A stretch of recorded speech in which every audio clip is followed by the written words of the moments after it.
This stage is always the dream. But after a tumultuous season, only 2 teams have a chance to make it a reality. For Alabama and Florida, this is familiar territory.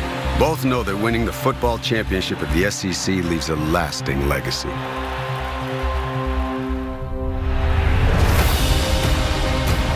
The Bears set the bar high. His Crimson Tide rolling across the conference for decades. But a quarter century ago, a new head ball coach flowed from the swamp, and the Gators, fun and gun,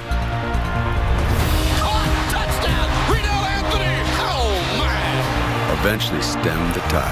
The Florida Gators have won their 4th consecutive Southeastern Conference championship.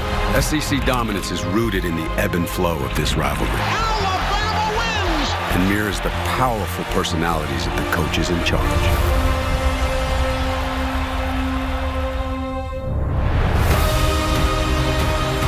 Now with the conflict renewed, the master faces the student. The dominant Saban system, the foundation of both teams' championship medal. Antonio Callaway! Touchdown, Florida! Touchdown, Alabama! The Gators have won the SEC Eastern Division title. The Crimson Tide, the SEC Western Division champions. So it appears it's true. All that is old is new again. The Gators and the Tide for the SEC championship, both knowing that only one can make their dream come true.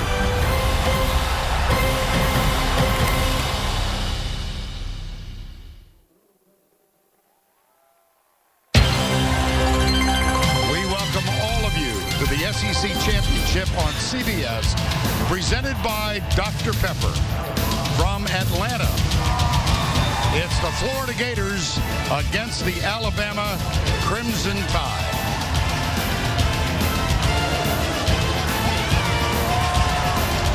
Hi once again, everybody. Vern Lundquist, Gary Danielson. We welcome you to the Georgia Dome. 23 years ago tonight, Florida and Alabama met in Birmingham in the very first SEC championship game. Alabama won that one 28-21. And Gary, for the most part, form has held in this championship game, but around the country, not so much. I think you're right. I mean, it is college football, and we saw it in '98 when Nebraska lost. We saw Oklahoma lose, and in 2013, remember Ohio State had won 24 straight games? It's college football. Well, that leads us obviously to the underdog in this game, the Florida Gators. How do they compete in this one? Well, they've got a known and they've got an unknown. They have to start with their known, and that is a championship defense. This defense has to play and control a football game and give their offense a chance, and then maybe their quarterback, which has been their unknown, can do something a little bit different. Can he get out of the pocket and make that Alabama defense chase him and hit a big play like this? But when it's a pass play, will he scramble and do something?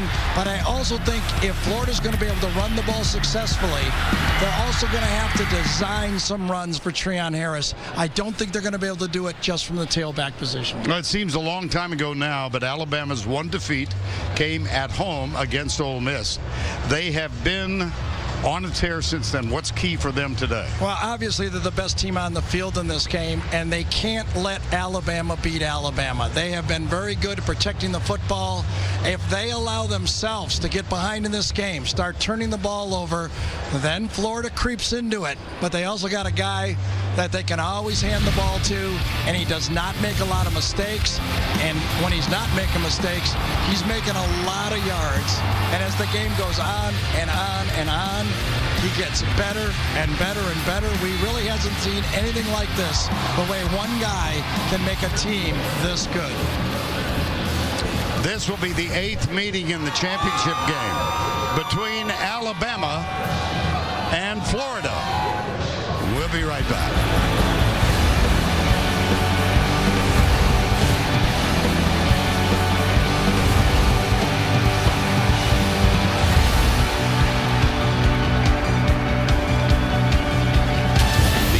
SEC Championship on CBS, presented by Dr. Pepper, is sponsored by The Home Depot, Budweiser, Auto Trader, and by Dr. Pepper.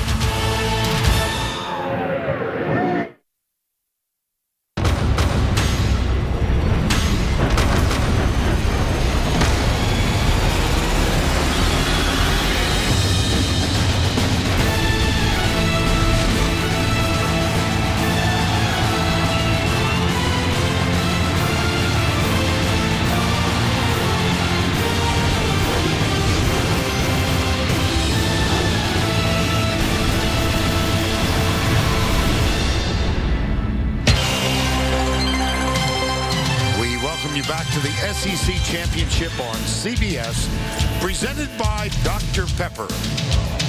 From the Georgia Dome in Atlanta, sold out yet again. And first on the field moments ago, the Crimson Tide of Alabama. And right after that, the Gators from Gainesville. And let's go down on the field. Allie LaForce is with Jim McElroy. Coach, you won an SEC championship with Nick Saban. How do you win one against him? Well, I don't know. We'll come out and play our tails off, but I mean, what a great environment now. This is what it's all about, and I'm just so happy for our organization to have this opportunity. And you know what? We'll let chips fly. Your defense has been the strength of your football team while the offense has struggled to find its way. How will you find ways to score today? Well, first thing we got to do is be good on 1st and 10, keep ourselves ahead on the sticks, and you know what, play some field position, but most of all, just play our tails off. Thank you. Enjoy the environment. Thanks. Yeah, that's been the theme all week, basically, right? I mean, it's like, let's go out there, play our game, and I'll take whatever we got. And I think that's what he's preached his team. I think slyly, though, he thinks his defense can keep him in the game. Well, we're about to find out, aren't we?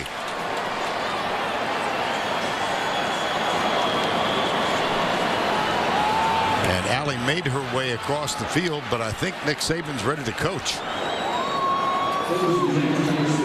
So we will not hear pregame from Nick Saban. Championship history, as you can see, Florida's been in the event 11 times, trailed only by Alabama with 10, 7 wins to 5. They met in 4 of the first 5 games, mostly in the 90s. They went back-to-back in 2008 and 2009.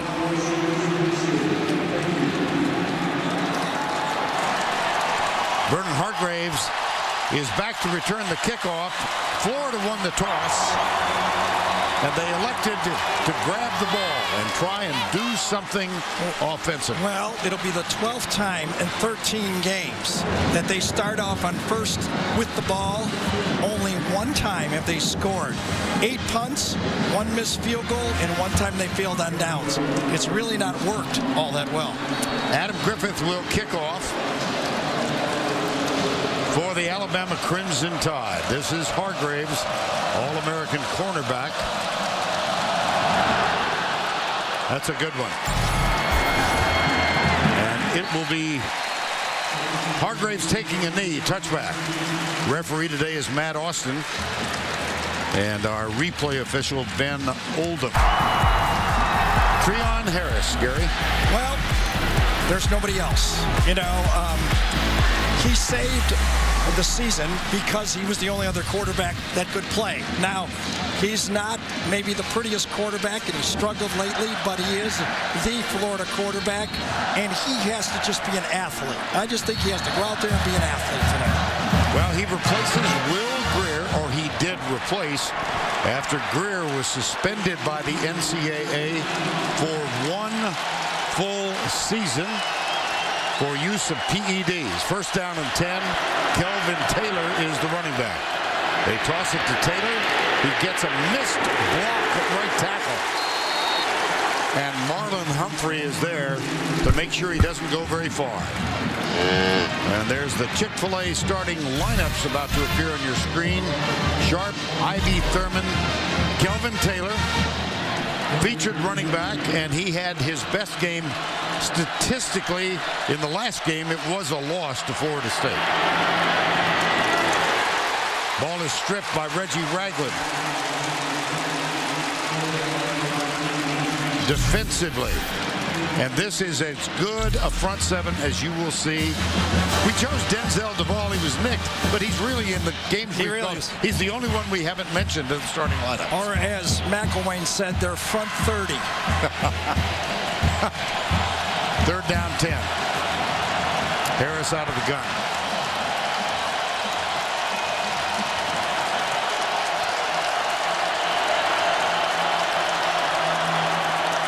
Jordan Cronkrite is alongside. He gets the handoff, comes up the middle, nice run, but he'll be 2 yards short.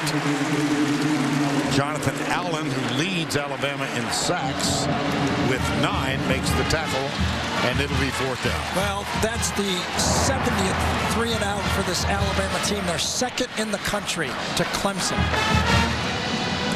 Johnny Townsend will punt, and that young man will return it. Cyrus Jones, 3 punt returns for touchdowns this year, 2 in 1 game.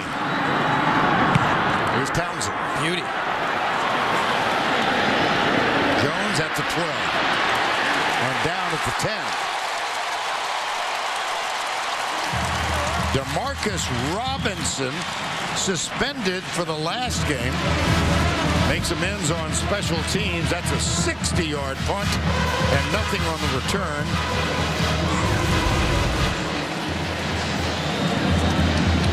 And here comes Alabama. Jake Coker, Gary. Well, he may be the most improved player on this football team.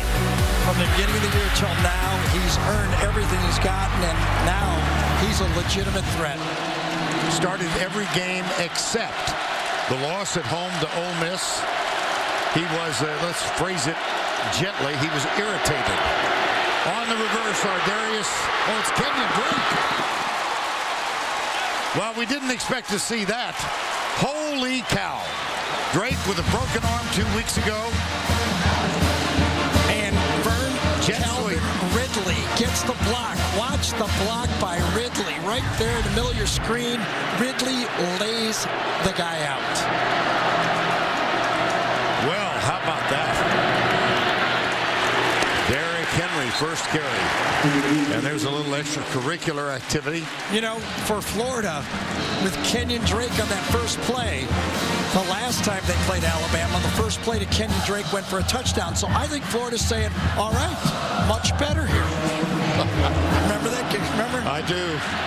Much better. Coker puts Henry to his right side on first down 10. Here comes Henry. Well, you've met the quarterback. How about the rest of the Chick-fil-A starting lineups? You always want to give the cow time to burp. Ardarius Stewart, number 13, he has really come on this year. Second in receptions with 50, trailing Calvin Ridley. Second down and 3.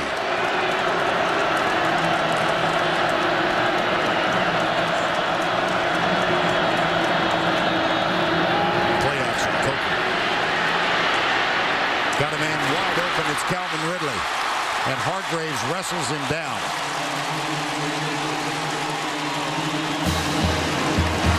You know what's amazing here is with this stack right here, they get Ridley off and free. And look at the space for Ridley to find it. He finds the open area, and it's delivered nicely. That's a 14-yard gain and another first down. Ardarius Stewart in motion now. Henry. There's a collision of helmets. Joey Ivy, number 91, makes the tackle.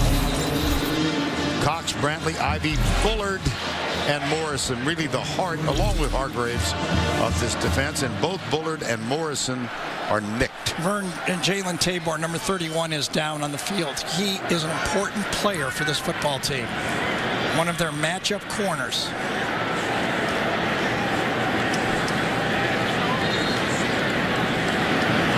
Tabor, the sophomore, will step aside.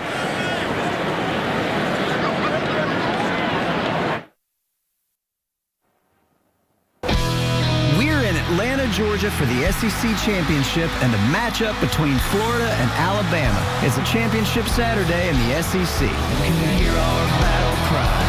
War Eagle, roll tide. Bulldogs, Aggies, Rebels, and the like. From Rocky Top to College Station, yeah, we're one big country nation, that's right. The SEC on CBS, the best game from the best conference. And we are in the heart of downtown Atlanta on a beautiful December afternoon. And we've got Jalen Tabor up and walking off by himself. Quincy Wilson has come on the field to take his place, number 6. Second down, 7.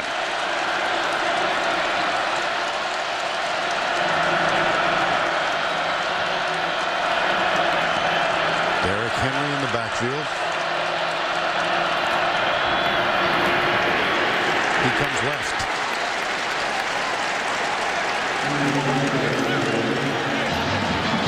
Matt Rowland, number 25. Everyone wants to talk about how good Alabama's defensive front is, and they are. But if there's one in this conference that can match them, it's that Florida defensive line. They have to get a tie. They have to be difference makers up front. Calvin Ridley is matched up against Quincy Wilson on third down. Bottom of the screen, 3rd and 5.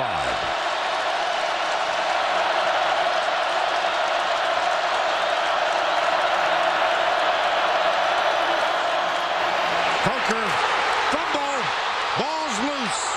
And he got it back. Yes, wow. He did. Got a break. Brian Cox Jr. had the sack of Jake Coker. Coming right from there. Inside and a bust by this team. Bust by left tackle Cam Robinson. He takes the wrong guy, and it almost cost Alabama early in this game. That will bring on J.K. Scott. 4th and 19. Had a really slow start to this season, but has come on since the midpoint. And this one is high and deep, and a fair catch called and taken by Antonio Callaway. There's Cox. That Florida defense, that's the path. That's the path. That's their known. They have players and stars, and they can't keep them in the game. This SEC Championship Diamond Moment is presented by Kay Jewelers. In 2008, number 2 Florida met top-ranked Alabama. The Gators were without star Percy Harvin, but quarterback Tim Tebow more than picked up the slack. Tebow threw 3 touchdown passes, connecting with 3 different receivers, and took home the game's MVP award. The Gators beat the Crimson Tide 31-20, capturing their 7th SEC Championship trophy.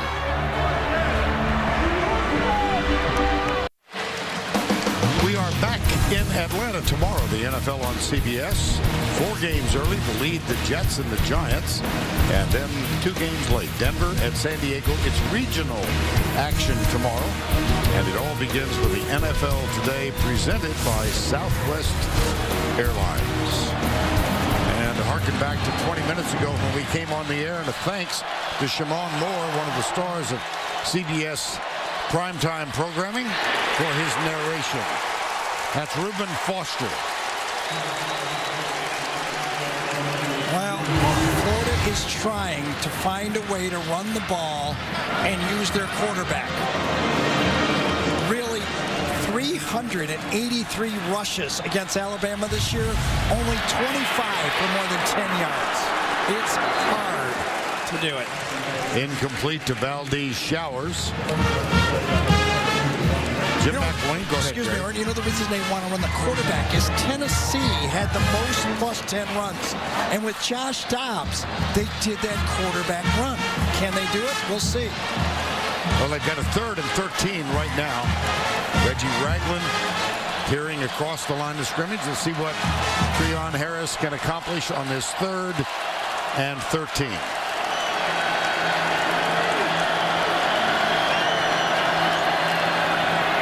Handed off. Jordan Scarlett.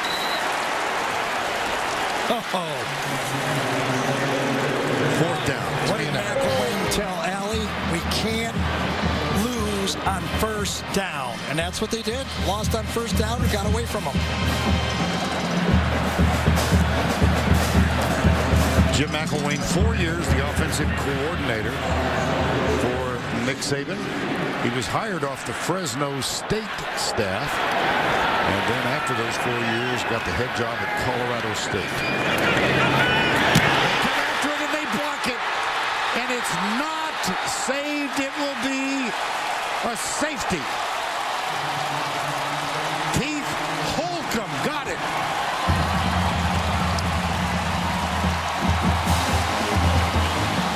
Did he ever?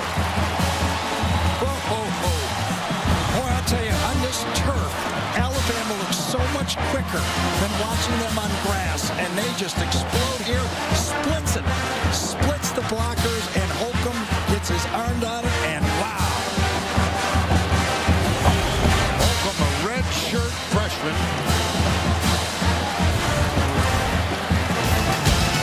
My gosh. Safety, almost a touchdown.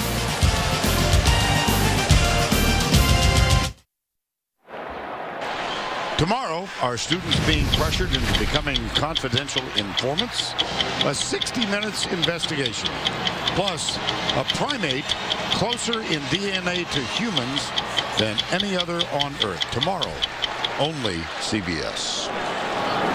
There's Holcomb. And if it wasn't Holcomb, we could show you it could have been Harris.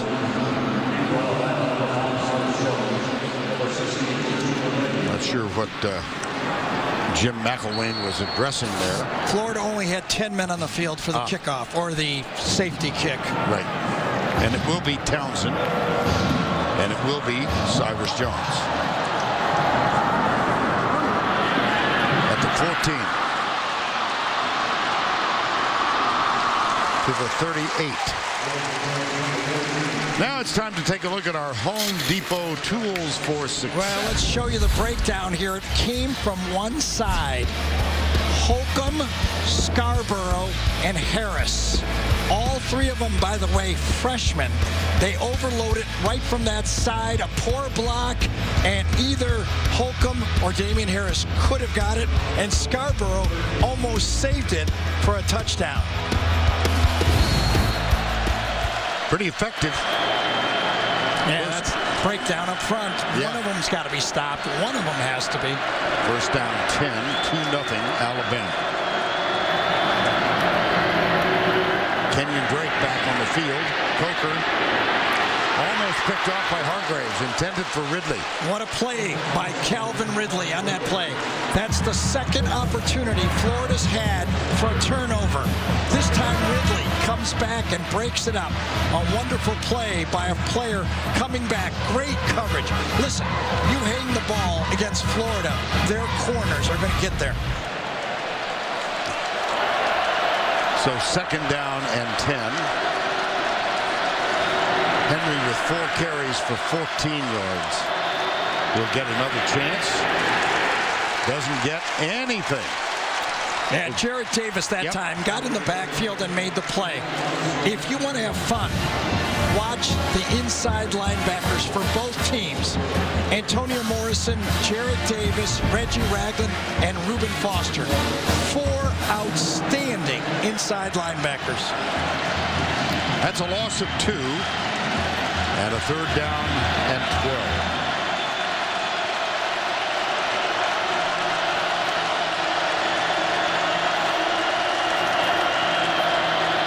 Rollout. Coker chased. Avoids the first. Avoids the second. Can't avoid the third and fourth. Second sack. This one goes into the ledger of Jonathan Bullard. I said it, 2 best defenses in this conference. Florida has a championship defense. Can they find some help? 4th and 19.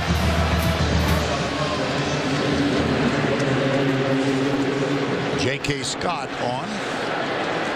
Antonio Callaway. They look fast on defense, don't they? Close ground. This one end over end. Gets a big Alabama bounce. Callaway muffs it, picks it up, and does get out of bounds. Special teams. Well, good for you, Antonio Callaway. He knows that every yard is important here. That ball was on the ground. It's going to roll down to the 5-yard line. He says, I'm not going to let that happen. I'm going to stop it here. Just a good play. And Tony Brown was down to make the tackle. Florida has the ball, trailing by 2.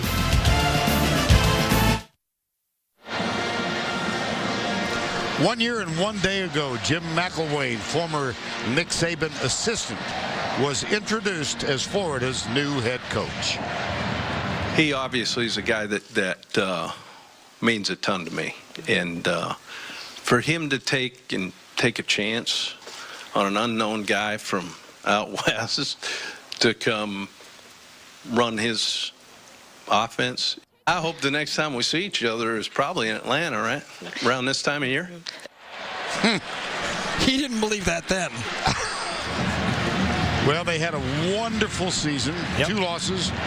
First year as the head coach. But they really struggled offensively, Gary, in the last month. Well, they sure have. I mean, they can't even get to 300 yards. And in this game, on 1st and 2nd down, they haven't had a positive play yet. Here's Kelvin Taylor. That will go in the book as a slightly positive play. Picked up a couple. Dalvin Tomlinson. Just don't think the hurry-up affects Alabama anymore. They have gotten the feel of how to substitute versus this hurry-up. Play action. Harris with time. Fires it deep. Double coverage. Got it. How about that? Yes. Antonio Callaway. 46 yards. Matched up on Marlon Humphrey right here. Wasn't fooled, but watch Antonio Callaway shield Humphrey on the play and make the catch. And a first down at the 44 of Alabama. Taylor. Nothing. Jaron Reed.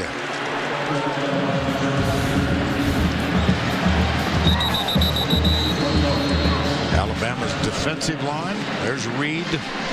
And for Taylor, 3 carries, 2 yards. Make it 1 yard.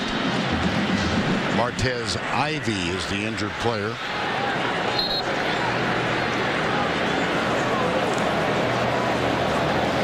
True freshman from Apopka, Florida. We'll be right back.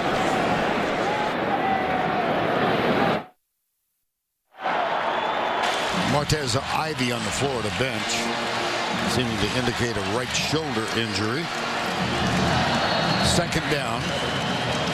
Florida trailing by 2. Jordan Cronkrite, the running back. Here's Harris. Got him! Jake McGee, the tight end. I know you thought he was going to be significant. He is a first down maker, and a beautiful read by Treon Harris to get him the football. Well designed and right there. First down and 10. It's Cronkrite. And Jaron Reed, that number 90, just ate that play up. But the passing game, how about that? Alabama, surprisingly, is 2nd in the conference in giving up the most +20 passes. And for Treon Harris, that's his 19th pass of more than 20 yards. Nice matchup for Florida. Yeah. And on this drive, gains of 46 and 17. And a first down 10 here. They trail by 2. Both tight ends outside. Harris.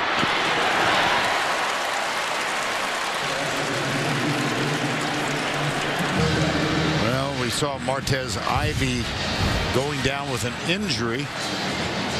Let's go down to Allie LaForce with more. Vern, I believe you were right. Martez Ivy was holding on to that right shoulder. It didn't take the athletic trainers very long to feel in there and know, hey, we have to evaluate this further. So he ran back to the locker room, and as I know more, I'll let you know. Okay. I did not see anything on that play at all. 3rd down 10. Remember, Florida struggles for field goals. You have to take that in mind as they call this play. Out of the half. Time is called by Florida. Yeah, Austin Hardin for the year, 5 of 13.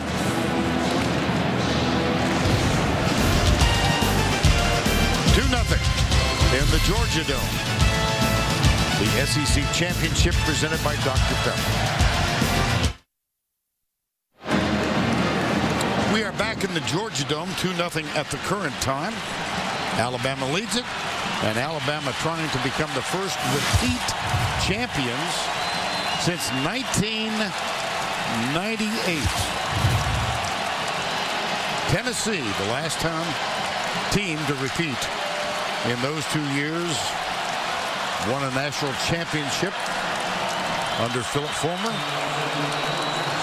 T. Martin, the year after Peyton Manning had graduated. Florida had just made 2 3rd and longs. Can they do 3 of them? Roll out Harris. Sidearm. He's got the pass complete to Showers, but it is well short. And now decision time for McElwain. His place kicker has hit 5 of 13. Austin Hardin. Now, he won a game earlier this year with almost no time left when he hit from 43. Right, or they would not be here. Exactly. That was against Vanderbilt. Johnny Townsend will hold. This is from 40 yards away for Austin Hardin.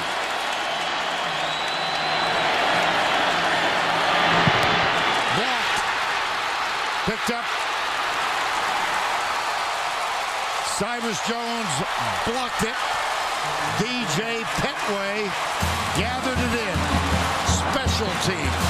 And they just moved that Florida field goal offensive line back. Reset the line of scrimmage. Hardin had one blocked against Florida State as well, but watch them. Watch them move the line of scrimmage, get the hand up, and make the block. Yeah, it was Petway who got the block, and Jones who gathered it in. So we've had a blocked punt and a blocked field goal. 1st down 10. I think Florida's going to go for it from now on when they get inside the 30-yard line. Sweep. Ridley. Wow, that second hit. They had Kenyon Drake in the game again, but used him as a decoy on that one. He actually faked the reverse.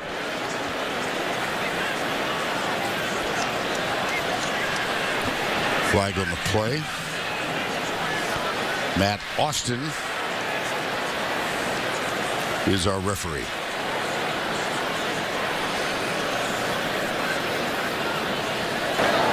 Illegal motion, offense number 3. Number 3 went in motion from the line of scrimmage. It's a 5-yard penalty, still 1st out. That's Calvin Ridley. Let's go back and take a look at the right at the end of it. He took a strong one, didn't he? That stood up on the play. Quincy Wilson, and boy, they all piled in there. Yeah, Nick Washington was number 8. 1st down and 15. Boy, Alabama's got to be worried about their pass protection. How will they do this?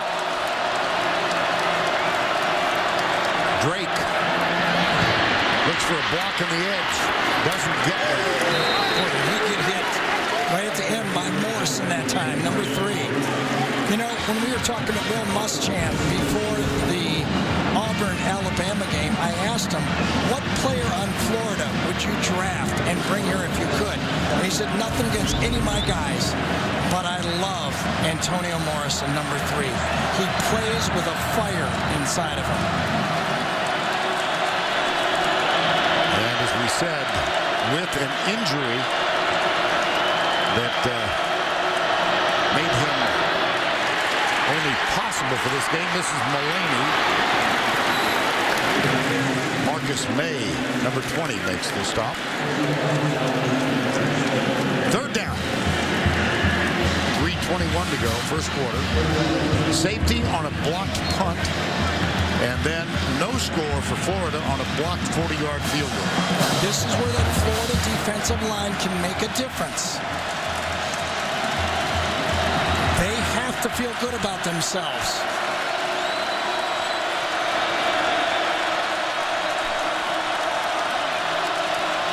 Cyrus Jones manned up, bottom of the screen, left side. This is Mulaney in motion, pressure, inside pass, complete to Calvin Ridley. See, that's the difference. The way Florida plays those quick screens is they challenge you. They're going to make you hold onto the ball. You're not going to get the easy throws. Great defense by, that time, Quincy Wilson, number 6. So J.K. Scott out of Denver, Colorado, will kick it away to Vernon Hargraves. Brandon Powell, another of those who's nicked.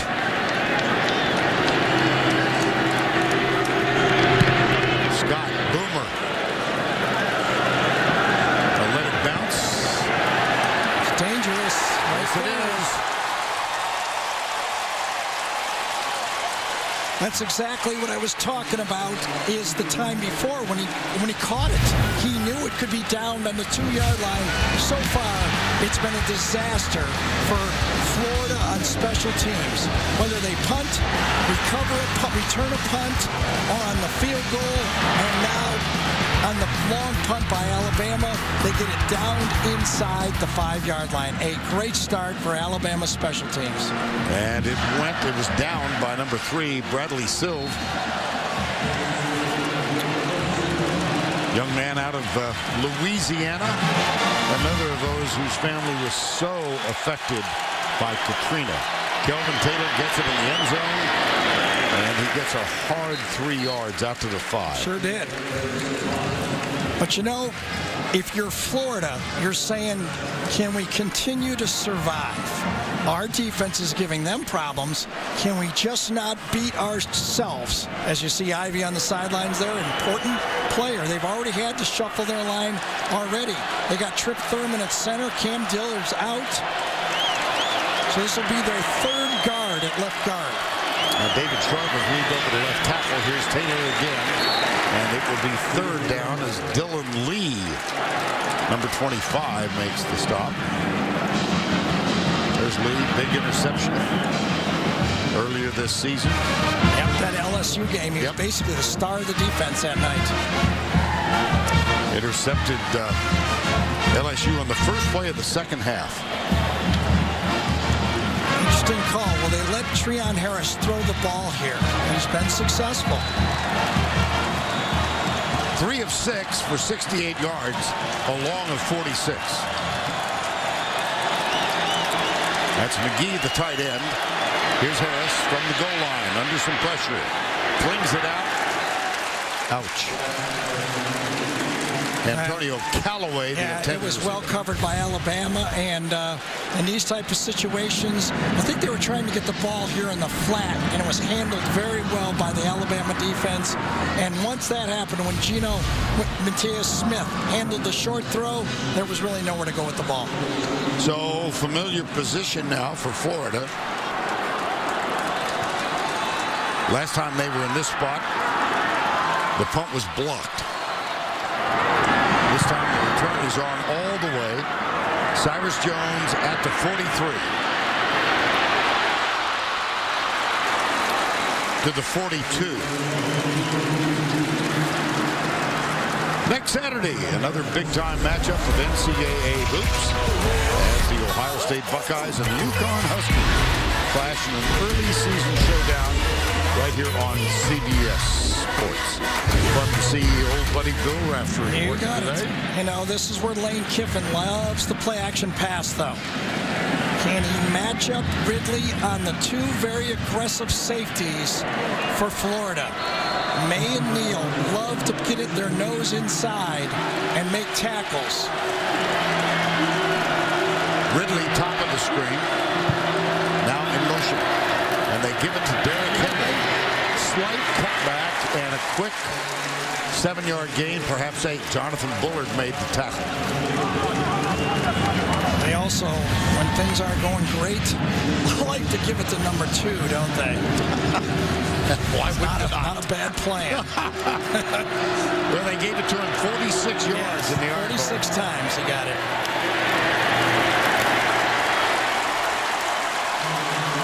That's his 7th carry in this one. And it is true, he seems to get stronger as the game goes on. Or everybody else steps it back a little bit, and he does not get tired. He's a workout maniac as well.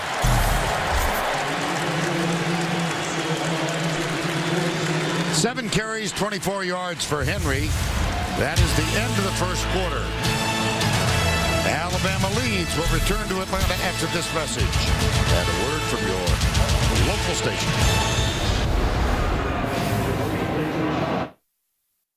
I'm going back to my roots. Another day, another door, another high, another low.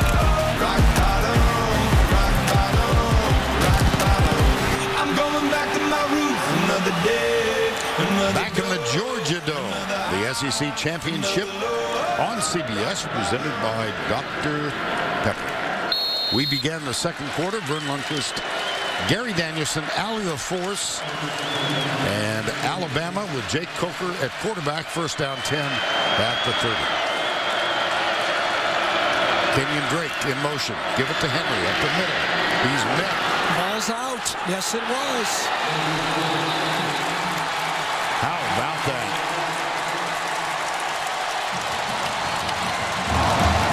The Gators are first in the SEC in turnovers forced, met head-on. And the ball pops out, and I think it was recovered by the safety, Marcus May, number 20, but it was Jared Davis that forced that fumble. There's nobody better in the SEC on forcing turnovers. They basically average 2 a game, and I think they need at least 2 in this football game. That's the first. Jared Davis, who forced the fumble, and Florida has a first down 10 at the 28. Here's Harris. Quick flip into the front.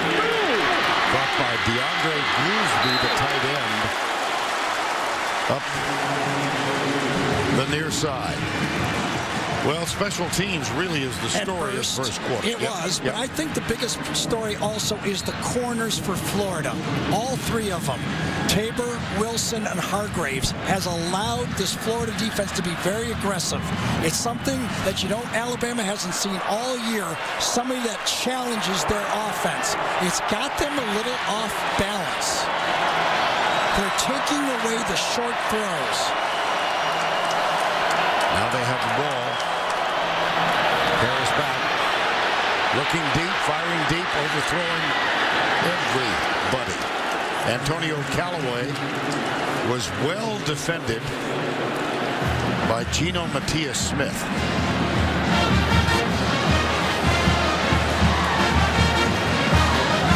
It was a read route all the way here, coming across the field and trying to find the safety. Harris thought he was going to go deep, and Callaway cut in front of the safety. That happens. You can live with that if you're an offensive staff. Second down 10. Brandon Powell is in the backfield now, and Treon Harris uses second time out of the half. Florida timeout. 2-0. Florida with the ball after Henry's fumble.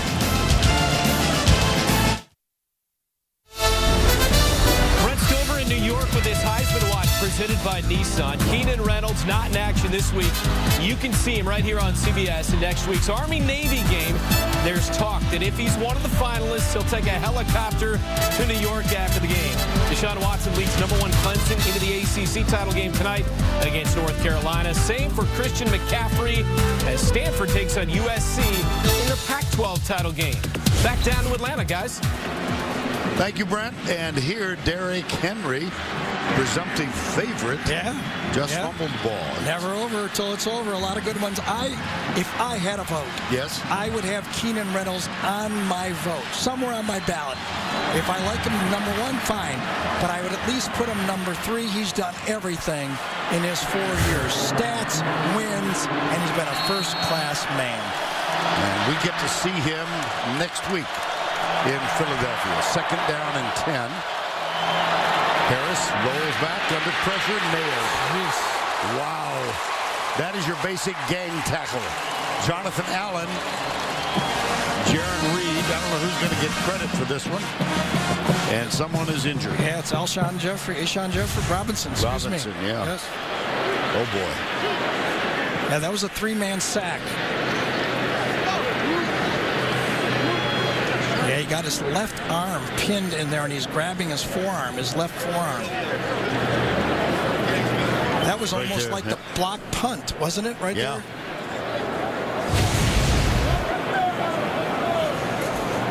Alshon Robinson, number 86, is the Alabama player down.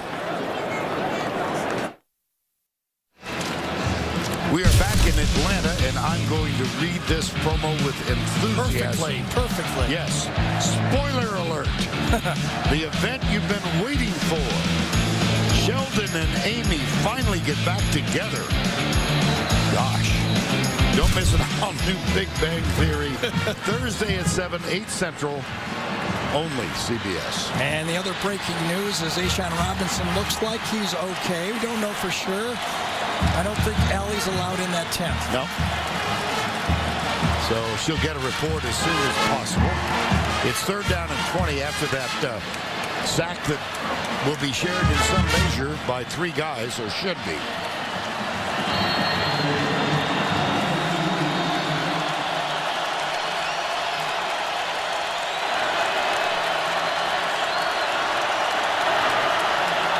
From the edge, watch out. That is the pass rushing specialist, Tim Williams. And watch how he gets off on the snap on this one. He's a bullet from the right side. Perfect timing and no chance. That was going to be a screen. That's how fast that maybe the best pass rusher in our conference, Tim Williams, made. There's predictions that as many as 4 Alabama players will go in the first round. Defense. Almost another one. Yes. Williams could be the 5th. Here's Cyrus Jones. Jaron Reed. Nope, beg your pardon. Jared Davis. 53-yard punt. 2 on the return. And for Williams, that's 6.5 sacks. That is Kirby Smart. Yep. We haven't mentioned Kirby's future. Well, he's got a bright one. Let's put it that way. But you see where Alabama ranks, and that's the biggest difference in this football team this year. They have pass rushers, and they come in waves. According to all reports, Kirby Smart, a Georgia alum, will be named shortly as the new head coach to succeed Mark Richt. 1st down and 10.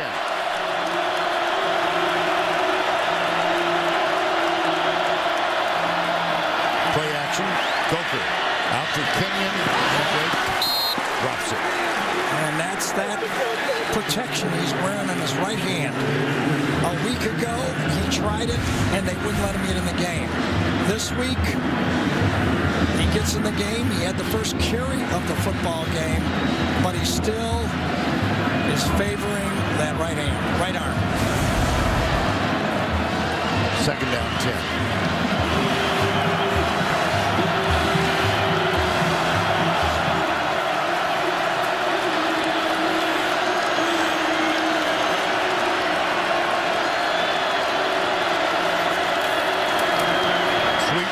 Ridley. Oh, look at them close. Oh, boy, what pursuit on Hargraves. Fern and Hargraves, I'm telling you, these corners for Florida are elite, beyond elite. And they come up and they hit as well. Vernon Hargraves was saying, I don't really look forward. to tackling number 2, but I'll do it. 3rd down, 8. A score of 2-0, a safety on a block punt. Ridley, for the moment, in the backfield. Now he's going left. 4-man rush, they stunt. Coker can't get it. 4th down. Yeah, they forced him to throw the ball just a little bit before he wanted to. Caleb Brantley, number 57, got in there. Coker throws it backing up, and he's not accurate with the throw. Boy, I'll tell you, 2-0, and Florida is feeling great about this football game. 4th and 8. It's Callaway, the deep man.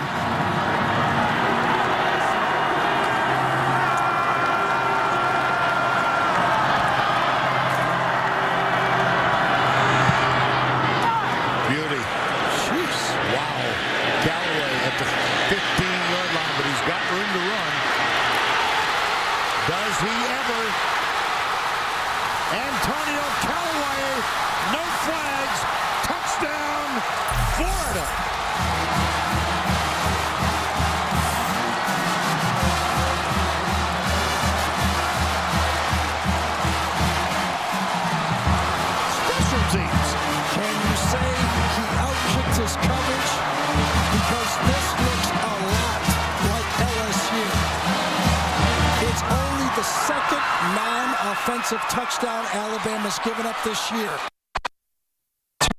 Texas Christian. Truth to Alabama. The future dentist is on for the extra point, which is good. Neil McInnes, remember before the Florida game? Florida, Georgia? He is the ultimate walk-on. Gary, take us through it. Look at the space when he catches the ball. One cut and he's gone. One cut and no one had a chance at him. That's called a beautiful punt and a better, beautiful return. Callaway, electrifying. That's exactly what the Gators need. Something from something other than their offense. Wow.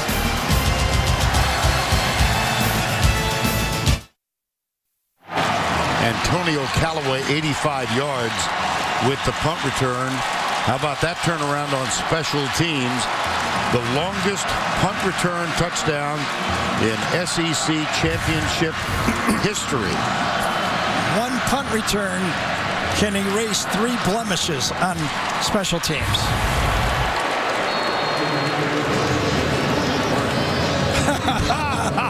Big kiss for Mac. There you go. Oh, my gosh. Austin Harden will kick off.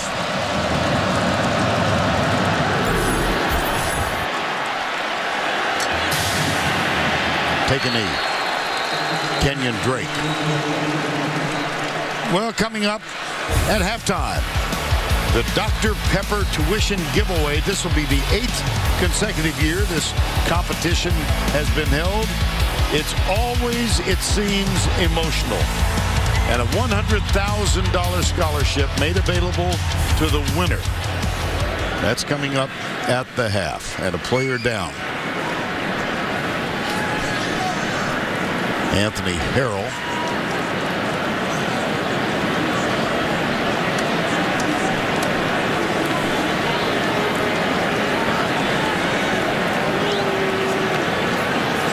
Senior special teams player. It's another injury in this ball game. I have to say I was surprised that Kenyon Drake was back there returning the kickoff. You know, there's a lot of violent collisions on that kickoff. There's Harrell right in the middle of the screen right there. Let's see what happens. Oh, he just his leg or knee went out while he was running. Well, we'll take a timeout.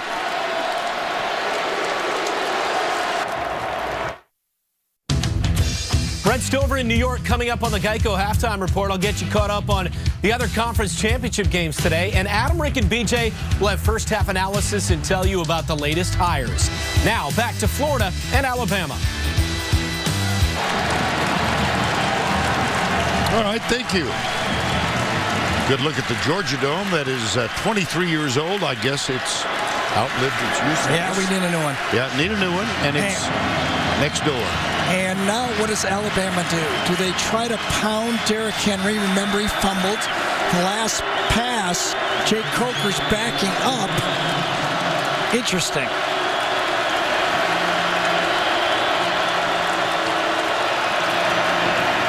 They give it to Henry.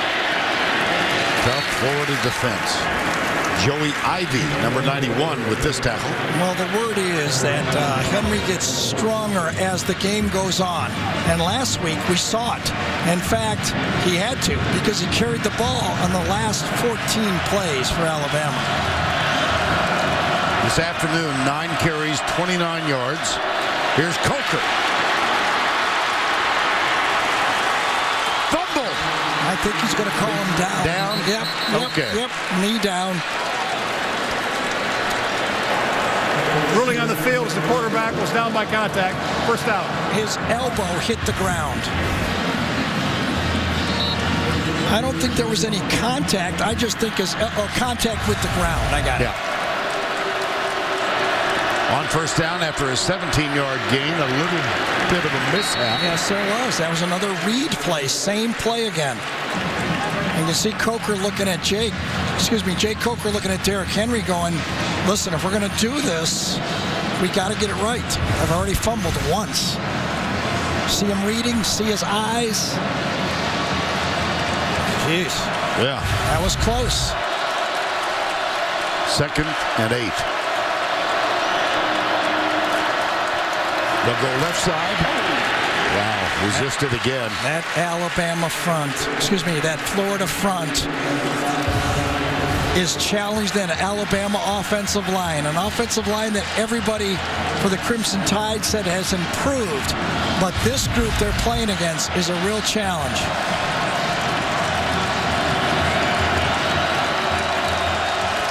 Jordan Sherrod is on that line, number 17. Here's Coker. Got the first down to Calvin Ridley. Vernon Hargraves with the tackle. Calvin Ridley just matched up with Vernon Hargraves. Hargraves going, I just did 2 years of Amari Cooper. I know you're good. It doesn't scare me. First down, Henry. Got into the secondary on that one. And let's go back to New York. Brent Stover with a Chick-fil-A update. Vern in the American Conference Championship game, Greg Ward Jr. with 148 rushing yards and 2 touchdowns. Houston beats Temple 24-13, and they will represent the group of 5 in either the Peach or Fiesta Bowl, guys.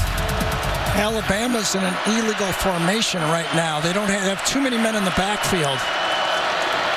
Well, they got away with it. Yeah, they did, but Henry doesn't get away with anything.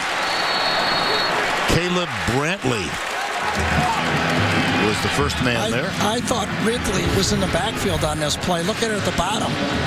Guys up on the line, they got 1, 2, 3, 4, 5 players in the backfield. That should have been called. 3rd down, 4.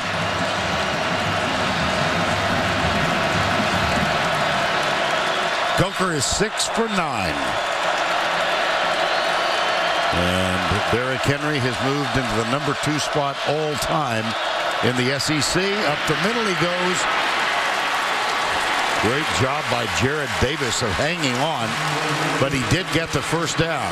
Alphonse Taylor led the way. We talked about how Treon Harris might open up the running game for Florida. It looks like the running of Jake Coker has opened up the running game for Alabama. They'll feed it to Henry again. And again, these yards are coming with some difficulty. Brian Cox Jr. and Caleb Brantley are part of that tackle. Henry's the last man up. Jim McElwain. Hired, as we said, by Nick Saban. Pat Hill was the head coach at Fresno State. He knew that Nick Saban had an opening, and he called Nick and he said, I think you might want to take a look at Jim McElwain, my offensive coordinator. Second down and 7. Fake the toss. Mullaney well covered. Coker will run. We saw that against Texas A&M. That's when he really won the team over. He continues to do it. Not there, make the play, getting chased from behind by Brian Cox. Another first down. And the Verizon red zone stats for Alabama, 56% touchdowns. And they've got a first down and 10 here. Kenyon Drake behind Jake Coker. They hand it to Drake. And the defense is flying at him. Keanu Neal was the first one there. Well, Jake Coker showed this football team what he wanted to be. The leader, the tough guy. It was in this game that Nick Saban said not only did he win over his team, but Nick said he won over the coaching staff in this football game as well. Mentioned that Cooper Bateman started the Ole Miss game. Brian Cox is down, I believe. I think another one. Yes. Gee whiz. It is indeed Brian Cox. He was chasing Coker from behind on that play. Yeah, I didn't see anything again.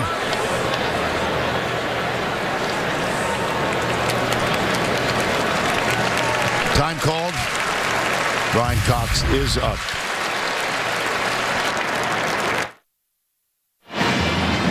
Brian Cox on the Florida Gator bench. Allie, you've got more?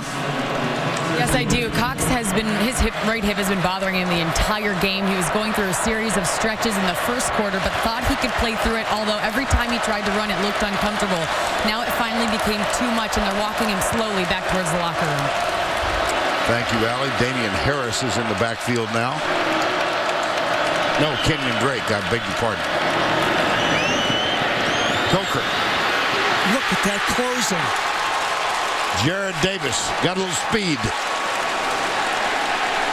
Are they going to call that an incomplete pass? He throws it with his left hand. Yes. There was a receiver right in the area. I don't know if he ever saw him. There's no foul for intentional grounding. Number 16 was in the area. Boy, you're right though, Vern. Jared Davis closed up so much space. I said Alabama looked faster on turf. Wow.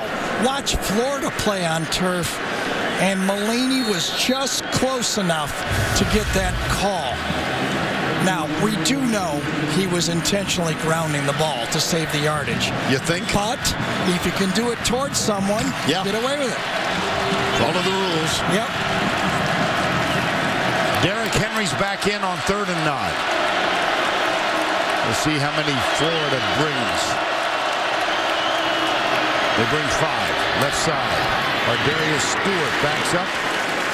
Well short of the first down.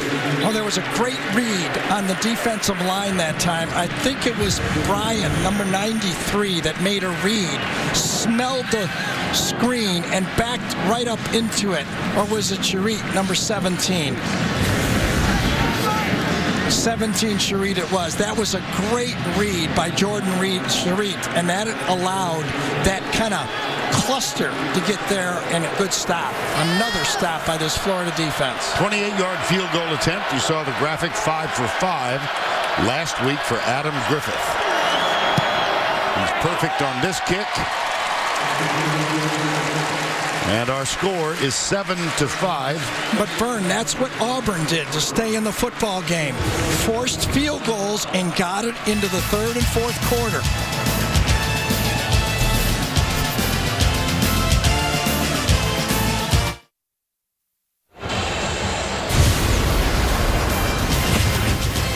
Coming up, the Geico halftime report. Adam, Rick, and Brian are here with us. Always good to have them present on site. And Who overruled them? Who overruled them? 7-5 is the score, and as we said, Vern just punched me. Well, that hurt too, Vern. I'm telling you I'm right sorry. now. Was I talking? Sometimes you got to talk hurt. But when we're on the air, I don't know who overruled them. God, I didn't know you could hit that hard. Oh, get out of here. Vernon Hargrave. I was yelling to Steve Shaw in the back. We have one more look at this intentional grounding because I thought it was iffy. I thought it was intentional grounding. Referee Matt Austin calls it, and then he's overruled, and it was very close. No, I think you thought it was intentional. I did. Yeah, I really did. I know. I mean, listen, he intentionally grounded it, but Mulaney was there close enough, so he got away with it. I'm sorry I hurt you. No, I'm okay. I'm already fighting a voice. I know. I'm going to fight a sore back. First down, 10. Ashawn Robinson is back on the field. Good news for Alabama. Kelvin Taylor comes left and doesn't get much. Ryan Anderson with the tackle. And let's take a look at the college football playoff top 10 presented by Dr. Pepper. Well, the big news. Holding, offense 64, 10-yard penalty, repeat first down. The big news was where the committee placed North Carolina, in my opinion. That was a clear message that they did not respect North Carolina's schedule, and it's going to be hard for them, at least in the committee's eyes, to climb into the top 4, even if they defeat Clemson. That game later tonight in Charlotte, and after the holding call, first down and 20.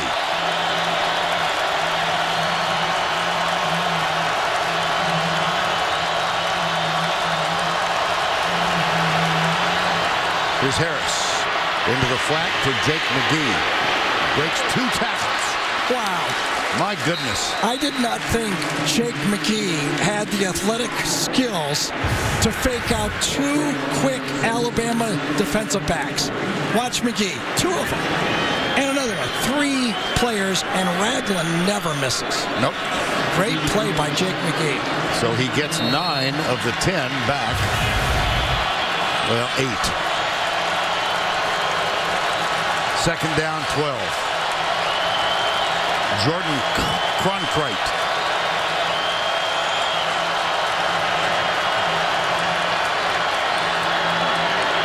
Harris got him at the 10. Ryan Anderson. That's his 5th sack of the year. Well, Ryan Anderson, number 22, plays the same position as Tim Washington. That's the rotation, as McElwain said, they're front 30. That's right. He called them creatures. He says we're going to be playing against some creatures on that defense. Third down, 20.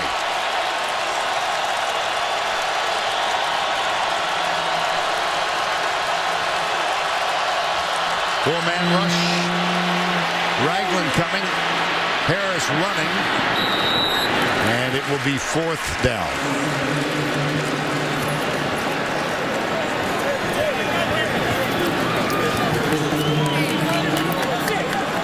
Boy, as that was one of the great predictions or interviews when Allie was with McElwain, and he said, we got to win first down, or we can't lose first down, and you've seen it this whole half. Sure.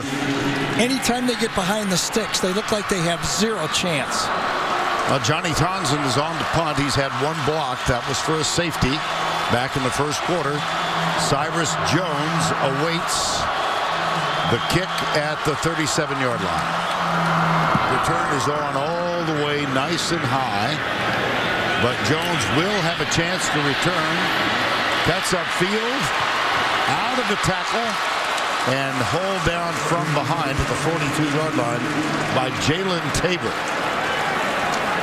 49-yard punt, 9 on the return. And a highlight of our telecast is always when we get to introduce the stuff. And the Aflac trivia question.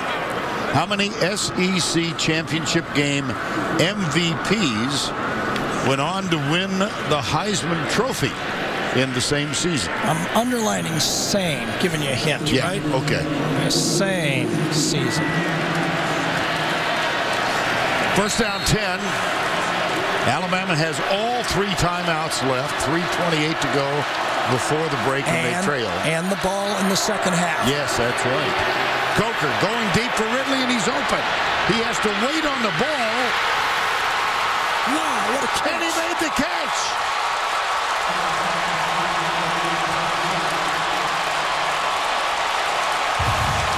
Wow!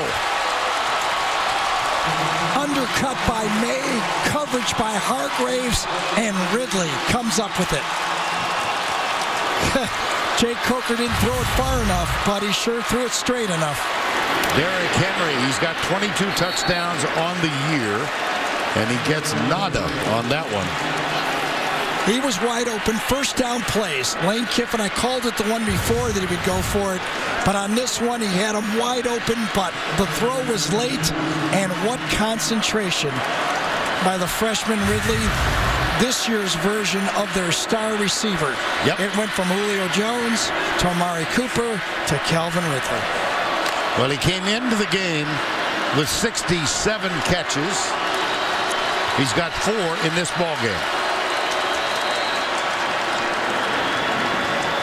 Florida, the third and final timeout of the half. Florida calls time. They have none remaining. Boy, when you got a guy that can track down a ball like this, as a quarterback, you can't get any better than that. Just throw it up.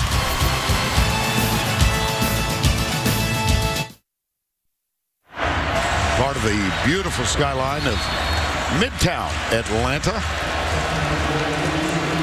And the SEC Championship game presented by Dr. Pepper. See how quiet I stayed that time? Much better.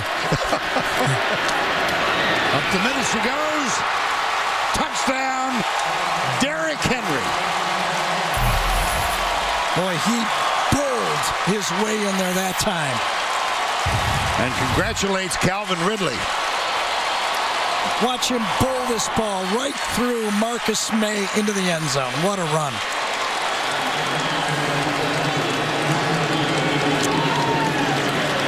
Lane Kiffin. Well, it was basically the same play Lane Kiffin likes to use. When he can match up a receiver to a safety, that's when he likes to go deep. Adam Griffith with the extra point. Derrick Henry, presumptive Heisman Trophy winner.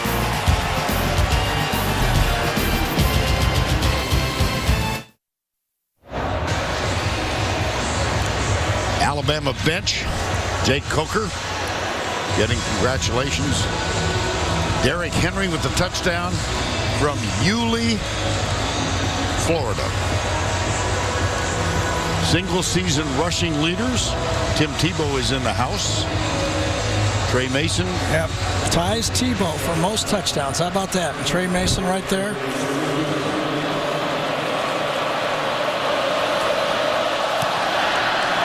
Here's the kickoff. And that will come out. Let's go back to the Calvin Ridley play. Jake Coker and Lane Kiffin love the matchup on that safety. Watch what happens. What the quarterback believes, and he's taught, is if the receiver's even, right there, he knows he's open. That ball should be starting to be delivered right now.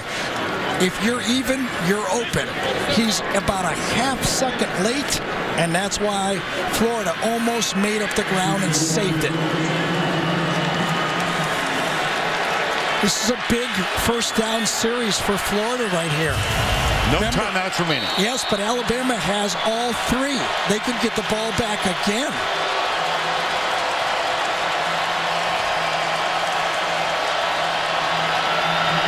Harris batted backwards into the arms of Harris. Can't throw it again. Can only throw it once. It was Jaron Reed who batted it backwards.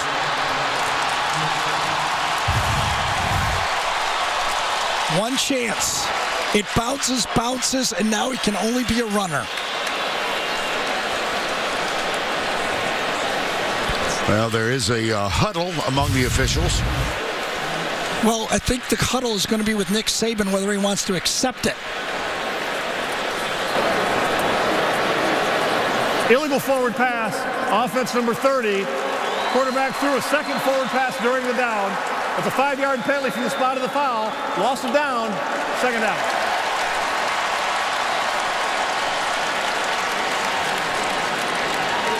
I think what Nick Saban wanted to know is when will the clock start? Because right now, if it would start, he would want to take a timeout. He found out he would not start, so he did not use a timeout. And again, they're behind the chains. On first down, Harris is tripped up in the backfield. Alabama should take one right here. Jaron Reed again with the tackle. Well, I'm surprised. Nick is playing it very, very conservatively. Yeah, he's got all three. It's going to cost him 40 seconds. That is really surprising. Yeah. He makes more than I do. It's 3rd and 18. He's got a lot more respect for Treon Harris than a lot of Alabama fans. I'll say that. Look at that clock unravel. Harris. Caught and dropped. Reggie Ragland. Now he'll use his timeout. Nobody open. Ragland doesn't miss his tackle. Back threw the ball behind the line of scrimmage. 4th down. So it was an incomplete pass. Was that what happened there at the end of it? I thought it was just a sack. He wants to know right there, do I have to use a timeout or not? He's got enough of them. Yep. I'm surprised because it did cost him 35 seconds. Maybe he figures he doesn't need it, the 35 seconds. Now Johnny Townsend. Are they going to take a delay? Well, they are going to get a delay of game. The clock wasn't running, but it's going back 5 yards more.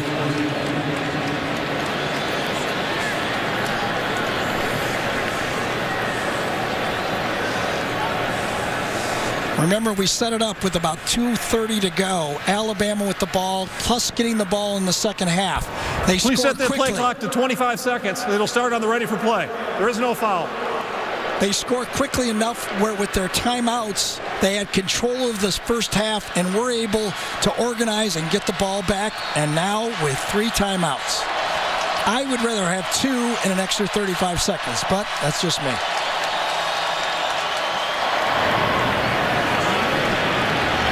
Silas Jones at the 25. Flags. Yep, blocking it back. Yeah. Oh, Nick will be irate with this call.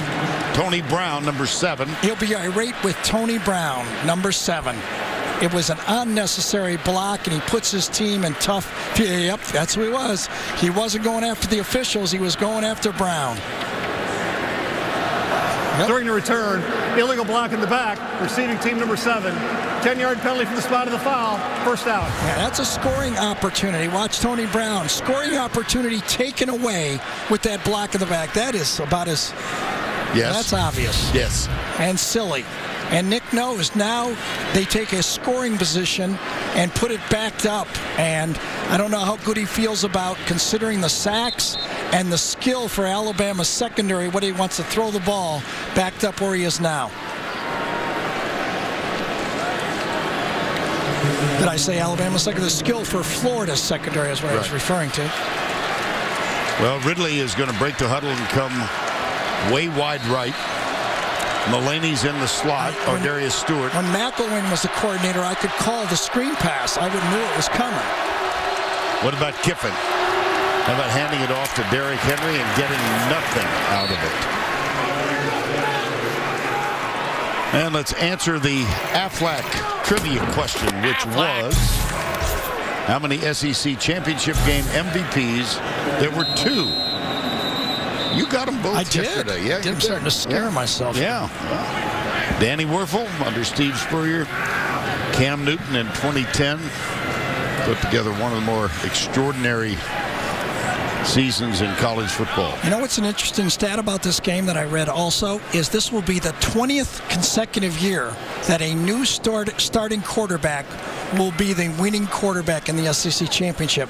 When you think about it, as you look at the injury to Robinson right there, A.J.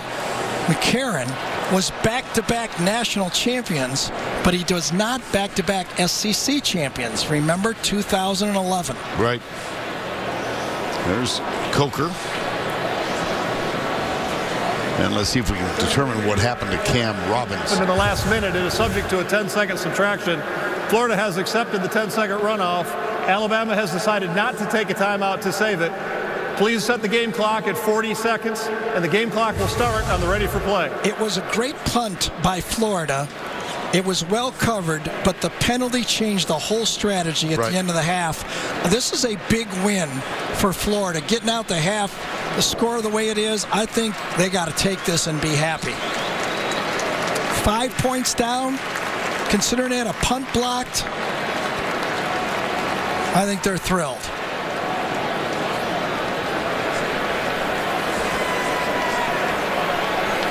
Well, they are taking Cam Robinson directly into the Alabama locker room. And Corin Curvin, number 78, will take his spot.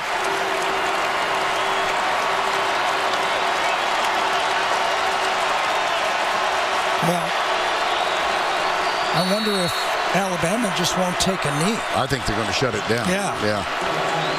Still a strange decision, I think, when they didn't take the timeout. That was not very aggressive, I'll have to admit. Derrick Henry. Ryan Kelly, the center, over the ball. Graduate student now, 4-year starter. It'll be Henry. He hangs on for dear life. And he gets a first down. Well, you saw Nick Saban's reaction to this. Push from behind, and all of a sudden, pretty good field position gets wasted. Derrick Henry at the end of the half, 65 yards on 19 carries, 1 touchdown. And Allie is with Nick Saban. Coach, special teams were a huge advantage for you to start this game until Florida's punt returned for a touchdown. The first you've given up since 08. What happened on that play? Well, it was a block. So, they were trying to block it. So our guys really got jammed up at the line of scrimmage. And, we lost one of our gunners. So, once he broke, we didn't cover it correctly and we didn't get good coverage. And he's a great returner. So got to do a better job in that regard. We're used to seeing the Alabama offense dominate on the ground, but it was the passing game that kept the offense moving in the first half. What would you like to see differently? Well, we turned the ball over once in the red zone or right before the red zone. We got to throw the ball and have more balance in what we're doing. There's no doubt about that. But I think if we can control the ball, go fast, it might help us in the second half. Thanks, Coach. Mike, thank you. Allie, thank you. Coming up, the Dr. Pepper tuition giveaway. End of the first half, 7-12. Alabama has the lead. The giveaway after this message from your local station.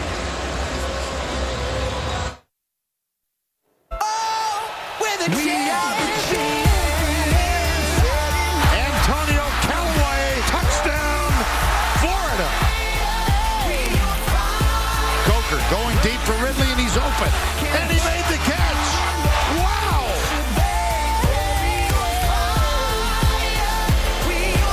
And we are back at the Georgia Dome, the SEC Championship on CBS, presented by Dr. Pepper. Moments ago, Allie the Force chatted with Florida head coach Jim McElwain. Coach, your defense and special teams kept you in this game. How do you get the offense going? Well, starts with 1st and 10. We're getting behind the sticks again, and we're getting beat up front a little bit. We got to give him a little help, on that right side, and yet at the same time now we're hanging in there, and it's a heck of a ball game. Sure is. Thanks, Coach. Good luck. Thanks. He seems to be having a fairly good He has time. a lot of fun. I don't blame him, though. Well, good for him. Jim McElwain, after a 10-2 season at Colorado State, beckoned to Florida, and he's made a lot of fans down there in 1 year. Yeah, well, let's break it down. Okay. The defenses, 0-0, both great, right? Special teams, 7-2 Florida, even though it started out bad. Offense, 10-0 Alabama. So you can see it. Last week against Florida State, Florida got discouraged as the game went on. I don't think they got tired. They just looked at the scoreboard and go, can we get any help? Do we have a chance to win the game? Anything else that goes good for Florida will keep that defense alive all through this game. Well, they are going to be on the field to open the third quarter as Alabama gets the ball. Oh, and by the way, I owe you one punch. Right in the back one of these times. Is that right? Yeah. Still hurting? Yes. Well, there's power in these aging lines. Just remember, don't lose sight of me. It's coming. Here's Austin Harden with the kick. Kenyon Drake. Oh, my goodness. Decides to bring it out. I was surprised that he would be doing it, but he aggressively is doing it. He carried it in his right hand, too, the whole time. That's the one that had the pinhook in it on his right forearm. He must have the confidence of Nick Saban. He fumbled on one kickoff this year against Ole Miss, and he almost dropped that ball. Almost stripped, and he recatches it. Look at that. He recaught it. Vern Robinson and Cox are both on the field. Okay, Brian Cox is on the field for Florida, injured, and Cam Robinson, left tackle's on the field for Alabama. First down 10. There's Robinson. Or Darius Stewart. That's the reverse. There's Stewart, gets the toss. Out of bounds on the sidelines. Knocked there by Jared Davis, who's having a terrific football game. They can run, those two linebackers. Morrison almost got that one. Henry has been stopped. Now, that's a good defensive effort against Derrick Henry, but the game is long. Treon Harris, not much, but that's all they got. And we talked about it on camera, special teams. Good flip. Little wide receivers. Blockers are Darius Stewart. That worked.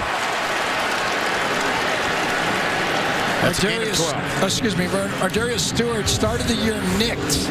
He was coming on the end of last year, got nicked, and O.J. Howard, the big tight end out there in that formation, really handled the blocking on the quick screen. That's a first down 10. Alabama substituted late, so the officials are allowing Florida to make a decision. Good refereeing. Henry. Stopped again. Yes, indeed. Jonathan Bullard and Caleb Brantley collaborating for that stop. Well, there's no doubt that this is an elite defensive football team. And I know, as I said, I suspect McElwain was playing a little bit of possum, saying, oh, we have no chance, these are creatures. But I bet he was selling all week that we're just as good as them. Let's put some fear in this team, get into the fourth quarter, and see what happens. Second down 9. Flag.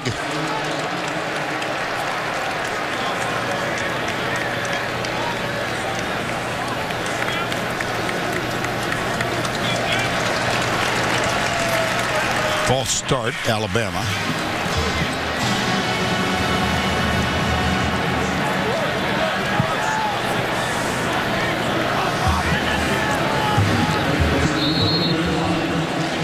Ball moved to the 35-yard line. Just watching, number 3, Antonio Morrison, is really a revelation. Remember, he had major knee surgery in the bowl game last year.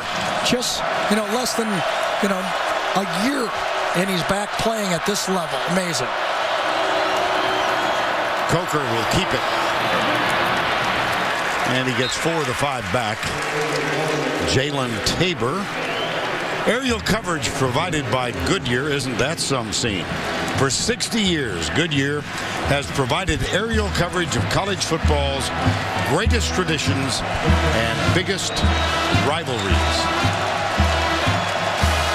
Defensive coordinator Jeff Collins inserts another cornerback on the field. They're in their dime package. 3rd down 10. 6 defensive backs on the field for Florida. One of whom, Hargraves, is over here, bottom of the screen. Now Ridley comes, and he's the slot receiver, and Hargraves backs off. Coker drills it, incomplete, 4th down, punting situation. Roughing the passer. Oh, boy. Automatic 1st down. Jared Davis, number 40.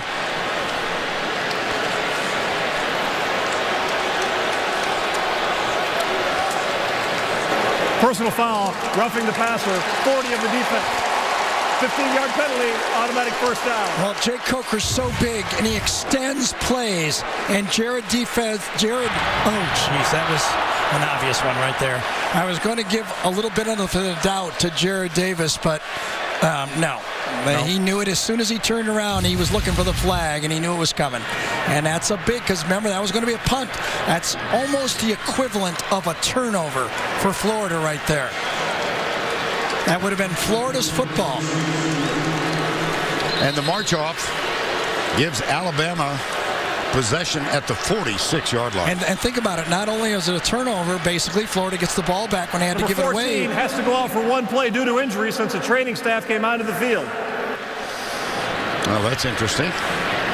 Cooper Bateman, the backup quarterback.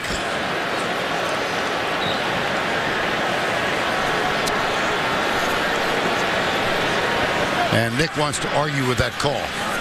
He's out on the field. There's Bateman.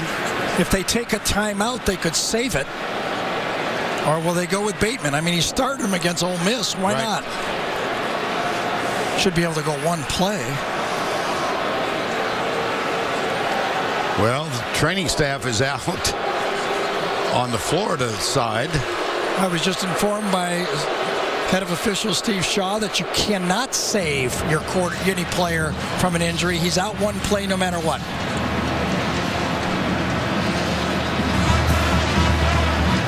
I think Nick's trying to get clarity on that right now. I think so.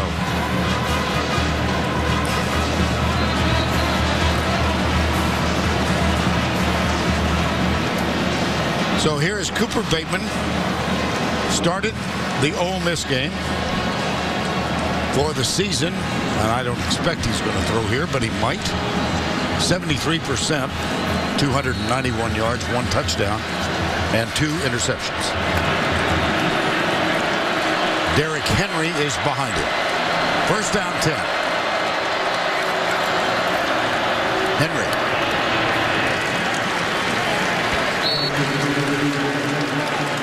Jonathan Bullard. Just one more look at the training staff coming on the field. Before Coker could wave them back, I'm okay, it was already called. Coker is back out there now. We'll give it to Henry. And again, it's Antonio Morrison. Gosh. Wow. Keanu Neal also. Yes, Vern, excuse me. It all fits together. The defensive line gets penetration, and the linebackers clean it up. Watch Brantley. Watch Bullard, number 90, get in the backfield. And even the safety, Keanu Neal, is up there to make the play. For the game now, 22 carries, 71 yards. But his longest gain has been 9 yards. Here's Coker. Hit from behind by Jared Davis. Yeah, Davis went for the football. I'm surprised Coker could hold on to it, to tell you the truth. I thought Jared Davis was going to pop that baby loose. Coming from behind, got him, goes for it, and just tucks it just in time. Decision here.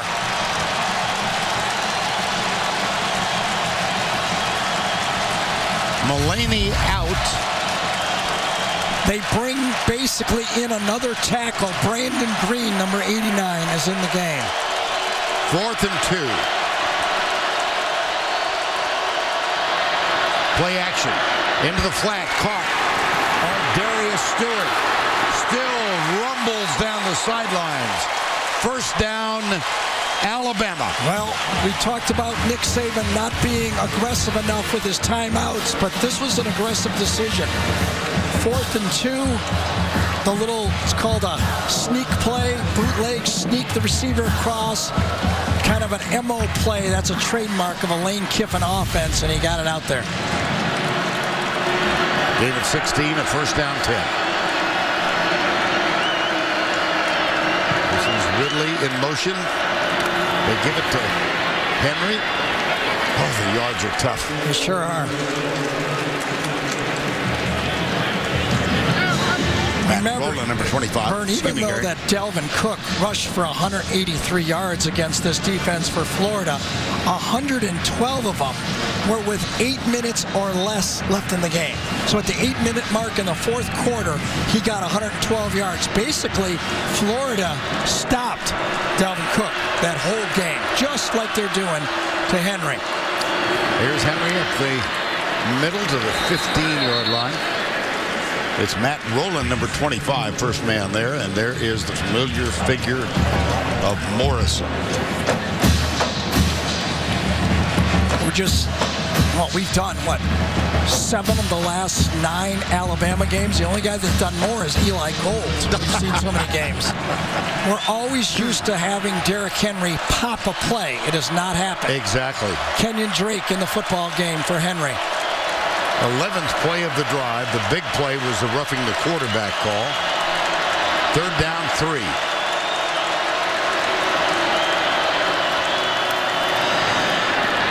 Coker faked it to Drake and got to the 12. Not enough. Not enough. I don't think so.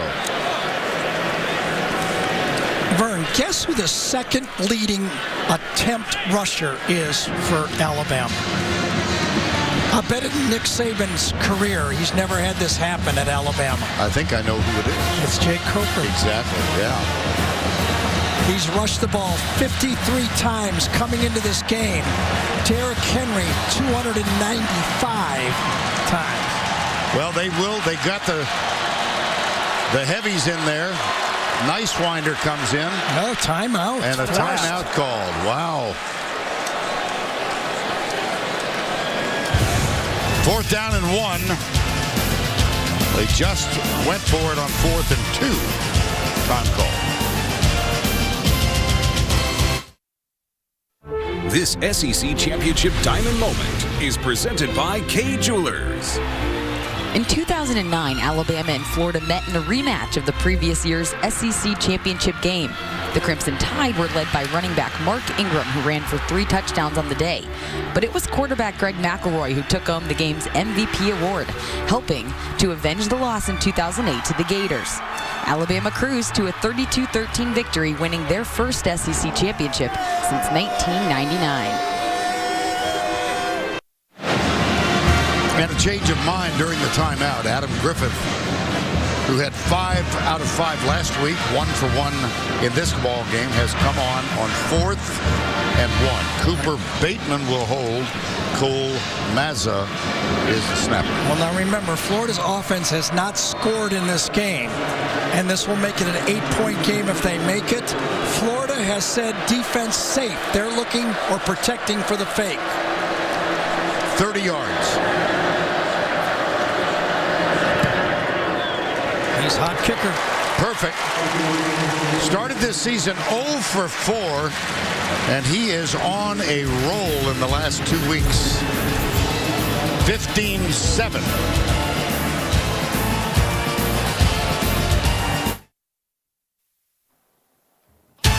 The SEC Championship on CBS, presented by Dr. Pepper, is sponsored by In the Heart of the Sea, Wheels Up,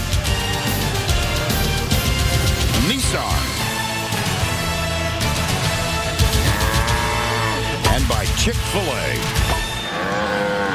15-7 in the SEC Championship game, presented by Dr. Pepper. And a reminder that toward the end of the game, the play of the game presented by Napa Auto Parts. Any number of them candidates right now, but most significantly on that last drive was roughing the passer, Jared Davis. Take another look at it. Remember, the drive would have stopped and ended up being a long 12-play drive, but it would have been stopped right there. It ate up, 7 minutes on the clock, basically? Yes. 12 plays, 65 yards, and a 30-yard field goal.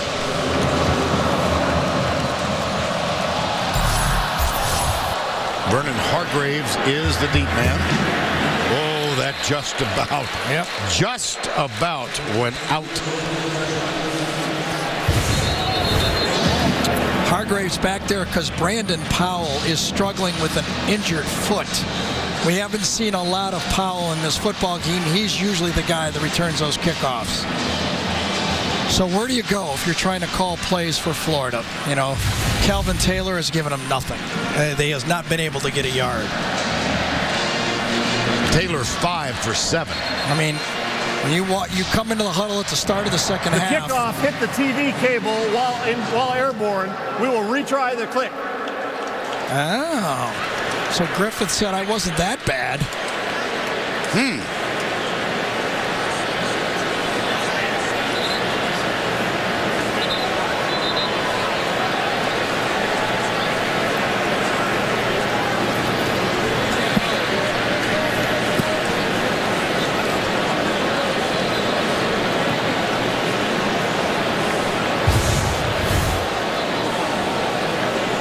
See the ball above the ribbon.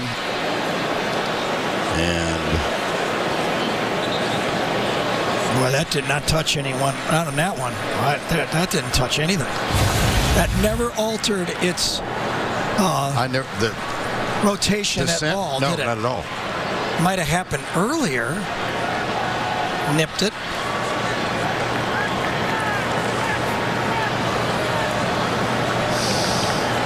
Well, let's do it again. 8:04 to go, third quarter. Different angle here.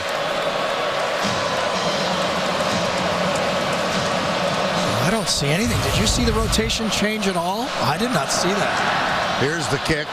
This one. Same result. Yep.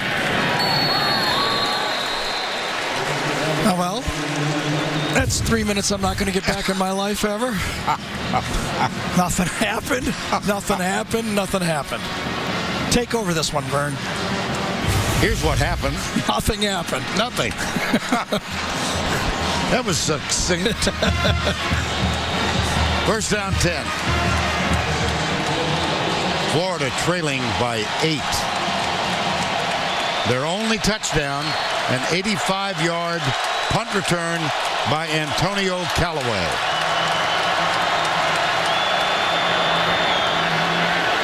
Harris, he's got a man wide open, and he drops. DeAndre Goolsby, the tight end, could have run from here to Athens. If there was one thing Jim McElwain would have said is, would you just hit the guys that are wide open? I'll live with the tough throws, but if we give you one, just make the easy one. And that's as easy as you'll ever get against Alabama. Yeah, I understand, Freon. Second down and 10.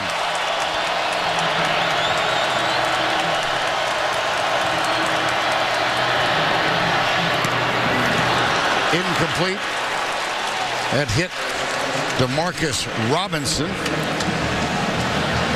Robinson playing in this game only because he received the blessing of the seniors on this Florida team. Robinson has been suspended 4 times in 3 seasons. Most recently for the Florida State game, Jim McElwain said he'll play if the seniors want him on the field. They voted in favor of having him on the field. This time, Alabama's using their 3-man rush. Ragland and Williams could rush or they could drop. Here they come. Flag on the far side of the field. Before the snap, false start, 11 offense, 5-yard penalty, still third down. DeMarcus Robinson. Far receiver, It was top of the screen, but we got an ISO of it, and he did flinch. Kirby Smart brought the house on 3rd and 10 that time. Alabama's the least blitzing team in the SEC. Coming into this game, they'd only blitzed 74 plays. Florida 0 for 7 on 3rd downs. Looks like they might be bringing 5. They do not. They bring 4. Ragnar's one of them, and it's behind the intended receiver. Oh, he had Callaway too. Yes, he did. Callaway he beat the press, got to the middle of the field, and a poor throw. He had him. Callaway puts his head on his helmet because he knew, watch him, beats him off the line of scrimmage. He owns him. Ball's behind him by a good amount. So Johnny Townsend is on. He's had 1 block. That resulted in a safety. Another was close. Cyrus Jones back to return. He's at the 35. Returns on all the way. And Jones drifts back. Avoids the potential tackle. There's another block in the back. Yep. Holy cow. And there's another flag. Yep. Coming back.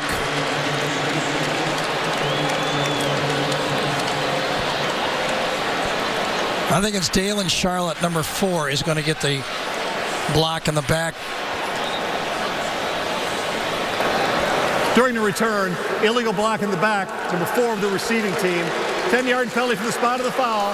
First down. Yeah, it was 4 on 42, Keanu Neal.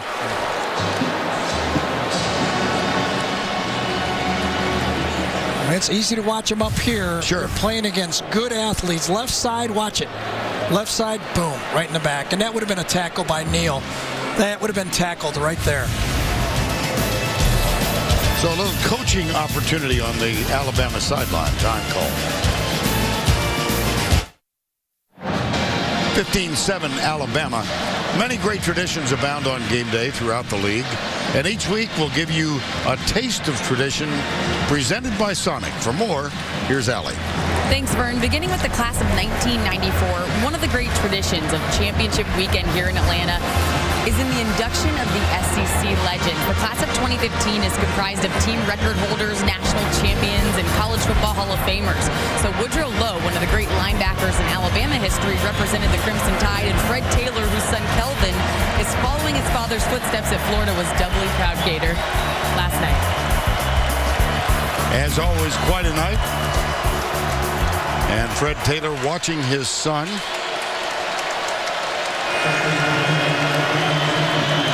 He's checking Twitter right now.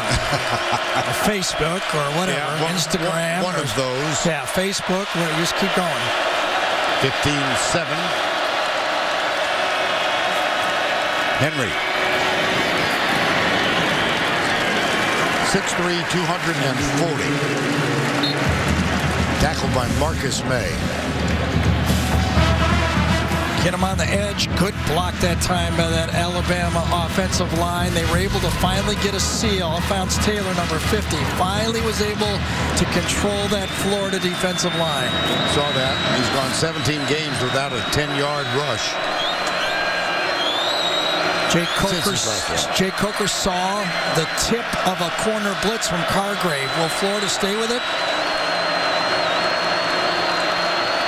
Toss. Robinson leading the way. First down. Now we'll go to Brent Stover in the studio for this Ford update. Vern Conference USA Championship game in Western Kentucky's Brandon Dowdy. 410 yards through the air and 3 touchdowns. 2 of the scores courtesy of Taywan Taylor. Western Kentucky beats Southern Miss 45-28. Vern and Gary. Thank you, Brent. 1st and 10 here. 6:35 to go, third quarter.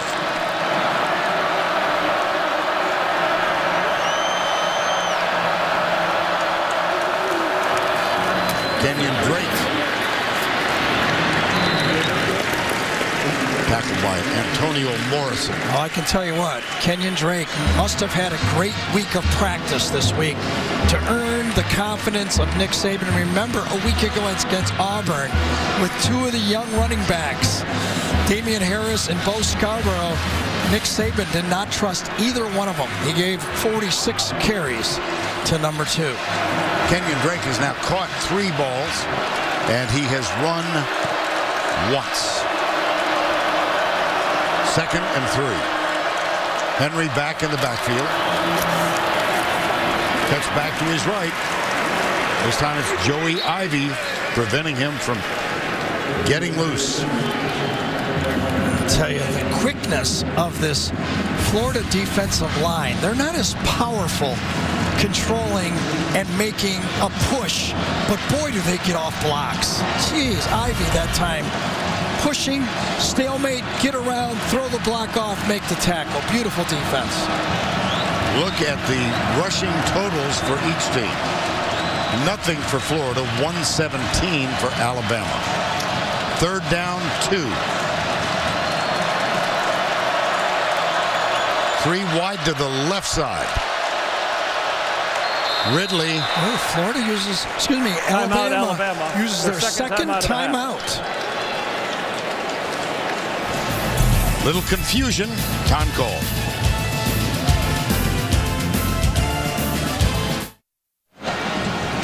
Next Thursday night, only on NFL Network, the Vikings take on the Cardinals in a huge showdown between 2 of the NFL's best. Thursday night football next Thursday at 8, now only on NFL Network. Beautiful nighttime view of downtown Atlanta. Comfortable night. Excuse me, Vern. Sure. Gators have a decision here as, one of the major players for this Gator defense, John Bullard, going off the field.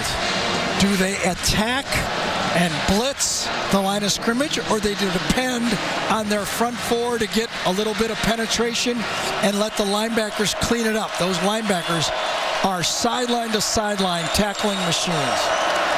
Henry is split wide to the right. That's Ridley in motion. Coker up the middle. He's got the 1st down plus.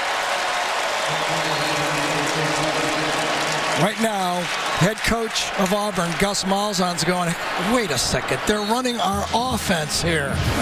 That's what I used to do with big Cam Newton. Fake the jet sweep, run the counter, and just power the quarterback in there for the 1st down. Tim Tebow, by the way, was smiling on that play, I'll bet. I bet. That was his offense in this championship in 08. Here's the toss, the fake reverse, Ridley. Oh, what a tackle. Oh, boy. Duke Dawson. Number 7, Duke, watch, fake the reverse. They've already ran this play once in the game, and Dawson just lays out and makes the tackle. And it looked like Ridley limped off, to tell you the truth. Here's Kenyon Drake leading the field. Mullaney will come on, and Ridley is hurt. A late substitution again by Alabama. The officiating crew will slow it down and look to the Florida bench. No substitution, play ball. Cam Sims has replaced Ridley. 1st down.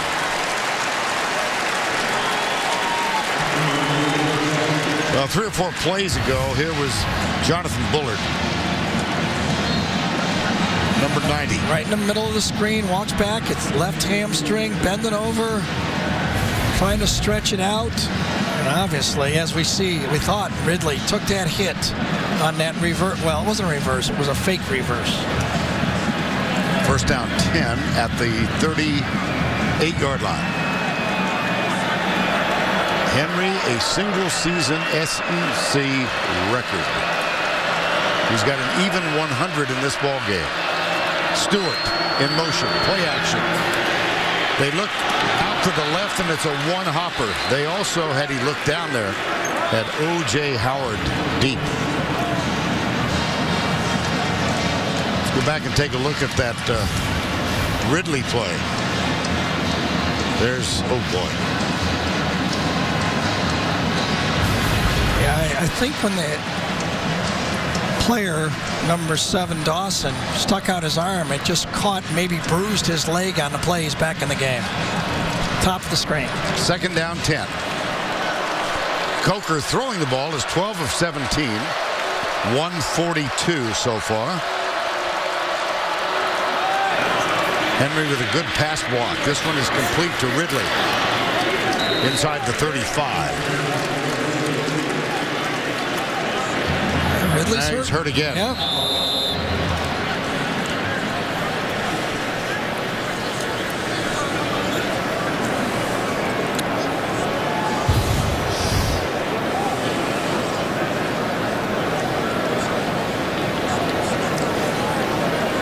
I actually think when he cut on it, it bothered him again. It was probably the same injury that had before, and it was re-aggravated when he tried to cut real hard on the play.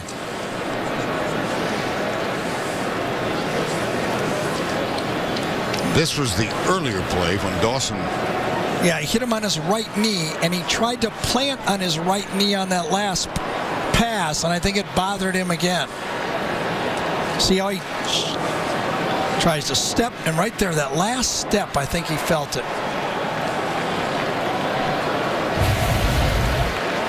Yep, that's where they're at, the right knee. You bet. See what his I day should have is. gone to med school. I'm just saying. You know, it would be a stretch for me to refer to you as Dr. Danielson. I know, I've got a punch in the back. You got it. Just one. We'll do it next year. Okay. How about that? That's fair enough. Oh, good. I've got to anticipate that also. Well, Calvin Ridley is up. Third down and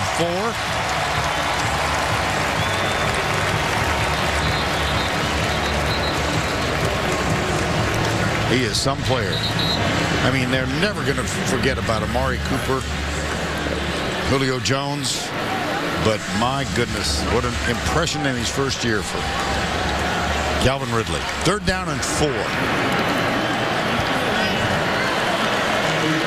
15-7, latter stages, third quarter. Henry is in the backfield.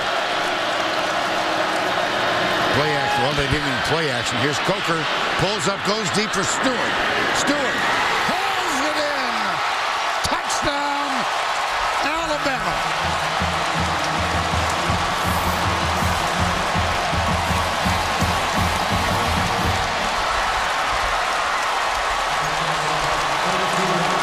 Did this not remind you a little bit of the Auburn touchdown just last week? Ball in the air, Stewart out-jumps Marcus May, the safety, and all of a sudden, I was about to say, Jake Coker could have ran for the first down. Yes. And he threw it up, and Ardarius Stewart, well, by the way, who everyone, when you talk to at Alabama, says it is an elite athlete, just learning how to be an elite receiver. 22-7. Ardarius Stewart has 4 catches for 64 yards and a touchdown.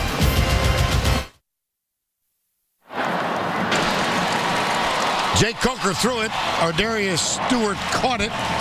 And it's a 15-point margin in favor of the Crimson Tide. I said Jake Coker might be the most improved football player on this team, but the guy sitting next to him will give him a run for that honor. Those two guys have really come on and really made their offense different. They lost Robert Foster, a guy they really counted on this season, and Chris Black has been nicked. They've had trouble and injuries, but as they say, Alabama recruits a lot of good players. Yeah, yes. Here's the return, Hargraves, and he manages to get to the 23. Speaking of good players, watch Derrick Henry do something when he's not carrying the football. He gets a block on Brian Poole right there. That allows Jake Coker to move up in the pocket and throw the deep ball, and then the wonderful adjustment by the receiver.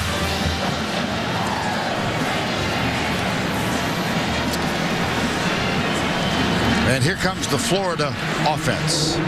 They have been troubled for most of the season, but especially in the last month. They've not had a first down now since 14:53 in the second quarter. Well, as you said, the whole season, they have not had a 400-yard offensive day. Vern, to go with this, they've not had a 300-yard offensive in the last 3 games. And today, they're going to scramble to get a 200-yard offensive day. Indeed. 6 3-and-outs already today. Second down. Harris under pressure, gets rid of it. That's going to be intercepted.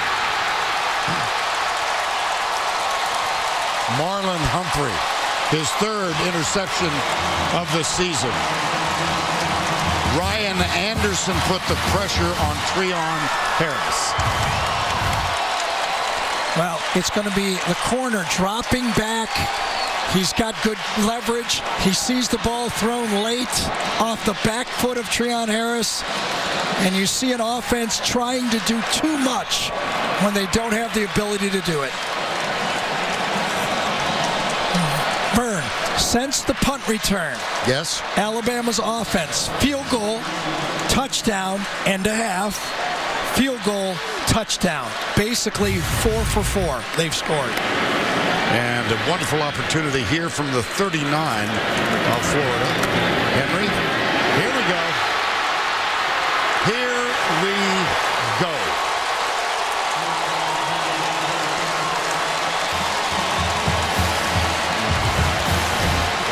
Have you ever heard of the boiling frog theory, where you just keep turning up the heat a little bit, and the frog really never knows he's getting boiled alive? That's how this Alabama offense with Derrick Henry does it. They just turn up the heat, and all of a sudden, you're boiled alive. Well, you're going to go to med school on me, and now you're a chef. My multi-talented partner. Second down and 7. That was a 19-yard gain by Derrick Henry. He's now got 30 carries, 122 in yardage. One touchdown. And considering where the future is, it's possible that Derrick Henry is going to make a strong run at 2,000 yards, something that's never been done in the SEC by a running back. He'll get another carry. Look at that cut. Wow! I bet they might give it to him again. He's going to get something else pretty soon, too, in a couple of weeks. Yes, he is. This man weighs 240 pounds. Watch him move. Boom, boom, to the outside and accelerate. Cam Robinson with the clearing block on that play. And it is first down and goal. Final minute, third quarter.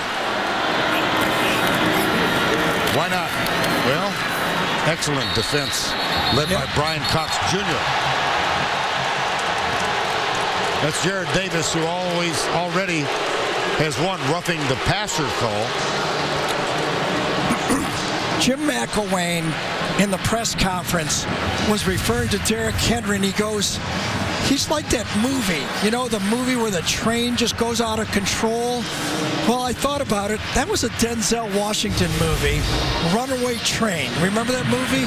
It was located in Pennsylvania. The train had all these nuclear explosives on, and Denzel saved the day. That's the Runaway Train, and that's the movie that McElwain was talking about. Second down and goal. Oops. To an end. Well, domination by the Alabama Crimson Tide. They controlled the third quarter. That's the end of 3. Alabama leads big. Back to Atlanta right after this message and this word from your local station.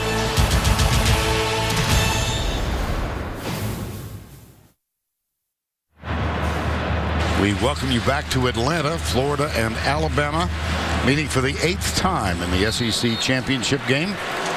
This one presented by Dr. Pepper, and Alabama, after the interception, has a second down and goal. Ridley back. Gets the toss. Tries to turn the corner. Hard to get outside. Hard to get outside this defense. They run so fast. Hargraves.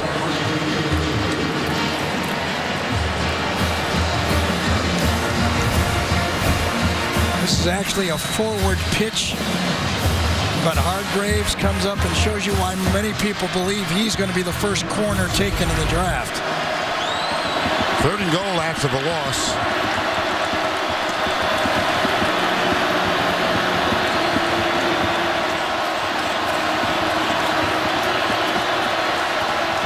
Play clock at 8. Coker lobs it. Tipped away by Hargraves. Or Darius Stewart, the intended receiver. Interesting choice. You look out there and decide to go a back shoulder throw at their best defender. Hargraves has fought them all in this league for 3 years. Remember 2 years ago he had that battle with Amari Cooper, and they both kind of just tipped their hat at each other. They fought as hard as they could fight. Adam Griffith. This one from 24. 5 for 5 last week. Wow. We were about to say that this Florida defense was tiring and they may get discouraged. But that goal line stand, that takes discouragement to hope. Now, can the offense help just a bit?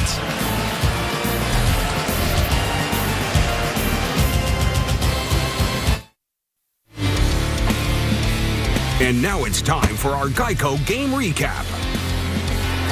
Special teams were horrible for Florida in the first quarter. That block punt led to a safety. Here was a blocked field goal recovered by Alabama. But they did get a turnaround when Antonio Callaway returned this punt 85 yards to give Florida a 7-2 lead. After that, field goals continued. There's Griffith with a good one from 28. Calvin Ridley, just a great adjustment on this deep pass, 55-yard touchdown. That set up the touchdown. And here's Derrick Henry. 12-7.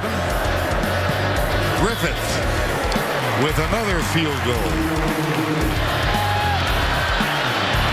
Coker goes deep. Darius Stewart touchdown. 22-7. And Derrick Henry took him a while to get cranked up because of this tough Florida defense, but he's now got 135 yards on 32 rushes and a touchdown. And after the miss, here's Florida offensively.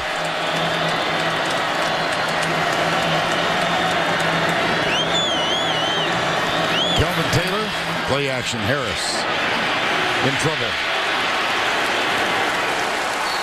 And tackled for a loss.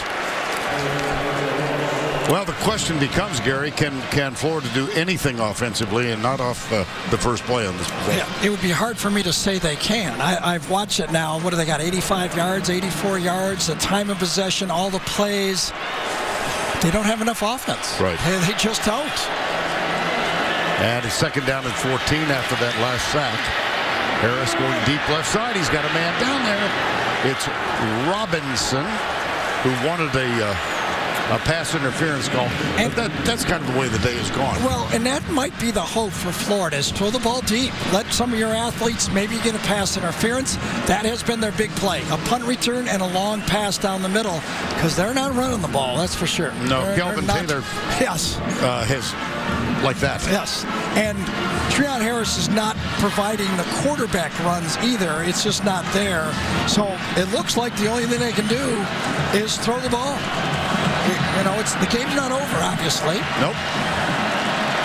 Well, Harris is 6 for 17. Screen pass. Ooh, that was close. DJ Petway with the pressure.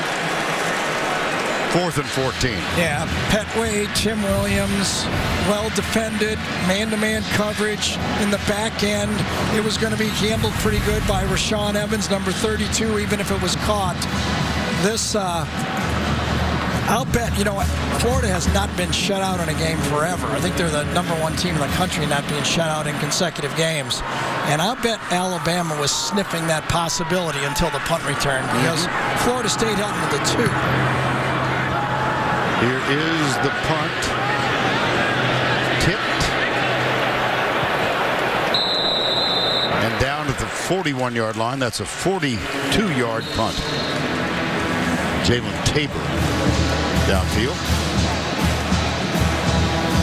7 3-and-outs by the Florida defense, or the Alabama defense. The SEC Championship on CBS, presented by Dr. Pepper, is sponsored by Verizon, New York Life, Dr. Pepper, and by Chick-fil-A. Aerial coverage provided by Goodyear for 60 years.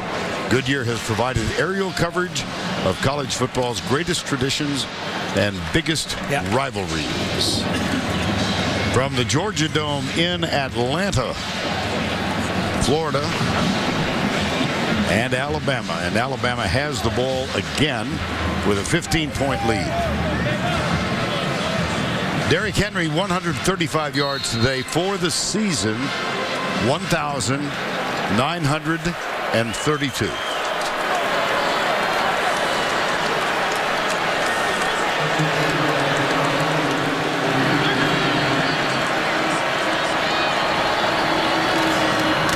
Cut back. Oh, wow. He delivered a blow, did he not? My gosh. 21-yard gain. Well, Highway 46, Nicewinder, is the guy who opened it up. That was the first blow, and then Henry delivered the second blow. They call him Highway 46, Michael Nicewinder. He fouled him. That was a big-time isolation block. Was a walk-on, now on scholarship. Here's Henry again. Antonio Morrison. Well, Kelvin Taylor held in check today. He and Derrick Henry met in a fabulously touted high school game, 2012. Look how big he is. Yulee High School went head-to-head with Kelvin Taylor of Glades Day in Florida. Taylor went for 223 yards, but Derrick Henry rushed for 362 yards, and Yulee won the game. I would offer him a scholarship after watching that, I think. He had a few offers. Yes, I think so. Yeah. Play action, Coker. Got him. Ridley inside the 25. God, Ridley so aggressively comes back to the quarterback.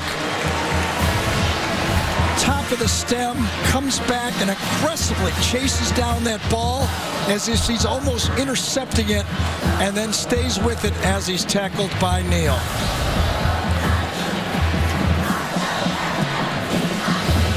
Substitutions now. Jonathan Bullard comes on defensively for the Gators.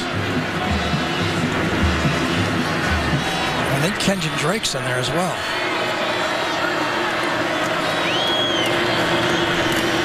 You're right. Antonio Morrison. You know, Jay Coker, we talked about when he went over the team. Remember, he was the guy transferred from Florida State that everybody thought might start a year ago until Blake Sims got the nod. His size, his toughness, he's sneaky athletic, and he's huge. And the last guy he had to win over was Lane Kiffin. Once he got Kiffin on his side, he started getting the play calls. Second down. Nicewinder, number 46. Blitz coming, play action. Coker chased, out of the tackle, throws it away incomplete.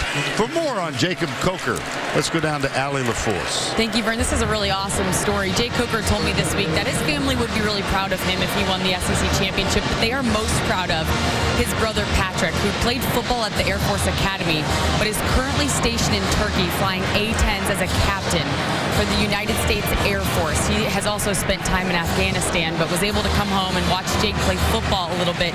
It was after the Georgia game this year that he had to go to Turkey, and I was told that Patrick was flying, Vern, when you mentioned him during the Tennessee game, but his friends heard you all the way from Turkey and wanted to let you know thank you, and they are listening.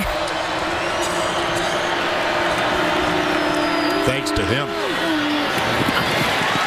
Mullaney with the catch. Well, without the transfer, the fifth-year transfer, Mullaney, who really jump-started the offense early, and then the transfer by Jake Coker, what would this Alabama team look like this year?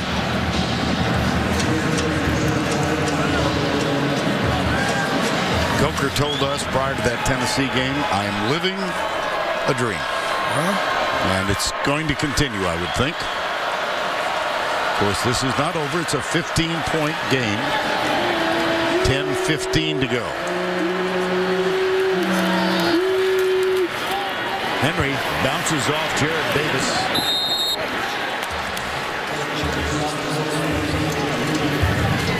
Jared Davis backfields a play as fast as anyone you'd ever want to see. He sees it going and he takes it. If you pull a guard against number 40 or number 3, Davis or Morrison, they're going to hit it full speed. And they make plays in the backfield. You can see why they're so good against the run. Second down 10. Might have been his roughing the passer play that was a big turning point in this game. I so agree with that. Remember, it came on fourth down. I beg your pardon. Third down. Henry.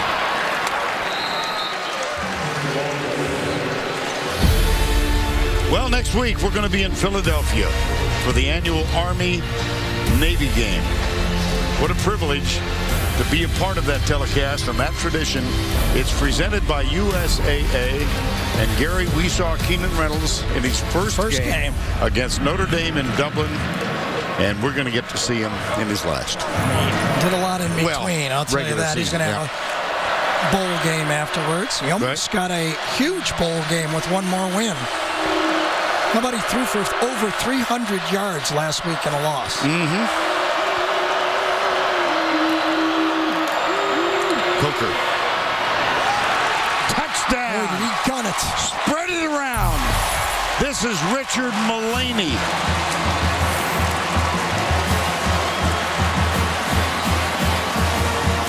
Well, I thought this was a dangerous throw, but he gunned it in there. Right here, I thought this guy, I think it's Poole, number 24, Brian Poole, was going to make the play. Watch him get in there. Oh, no, it was Poole in the back and Neal, number 42, in the front. Keanu Neal almost made the play. 24 and 42. I thought they had it bracketed, but Jake Coker threw his fastball. Man, oh man.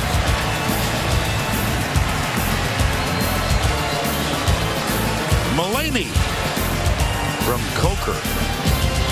The lead is 22.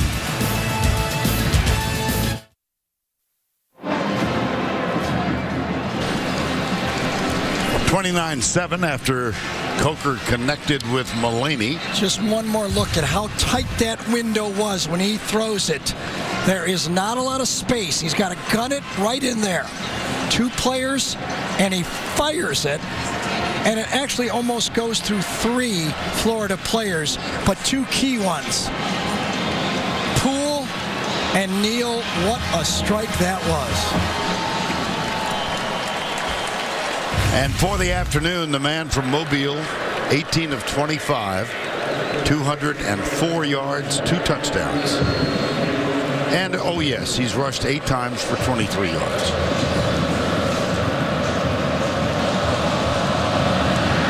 Griffith with the kickoff. Antonio Callaway deep. Well, this has become an annual Saturday tradition. Oh, this is hard. There I we got go. to do the game. I got to be the committee. We got to do everything right there. Well, if everyone holds the chalk, we have our 4 teams, right? We started out with everybody being, you know why everybody controlled their own destiny? Look at Iowa. Who would have thought about Iowa? But now they control their own destiny. And if there is a loss, here's how I have it ranked. If there is a loss, Clemson, I think Stanford is the first team in. Okay. If Stanford loses, I believe North Carolina should go over Ohio State. And obviously, Florida with the loss is not going to be in. There you go, irritating Big Ten country again. Well, remember, I've always been this guy. For 15 years, I've been championships count. I know that. I do know that. That's been my deal.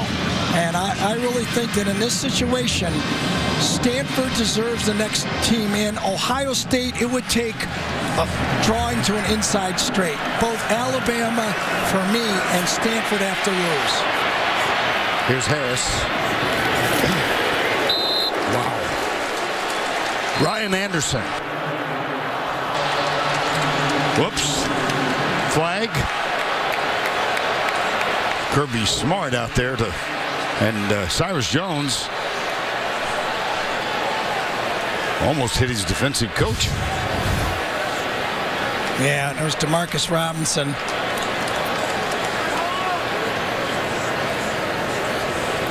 Oh my gosh. Yeah, that was not necessary. DeMarcus Robinson went way out of his way. Yep. And Nick Saban is just giving it to Cyrus Jones as well. He's upset. His team is in a position to make the Final Four, and he doesn't want anybody to be selfish at this point. He wants them to walk away if they get provoked. He may say something different to the referee and the officials than what he does to his own team.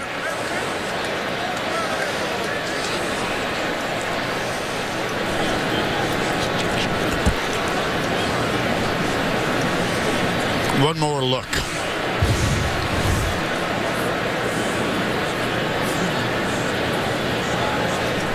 Jeez. Following the play, unsportsmanlike conduct, number 11 of the offense, unsportsmanlike conduct, number 5 of the defense. Those fouls offset. The down counts, 3rd down. That's the first unsportsmanlike for each player.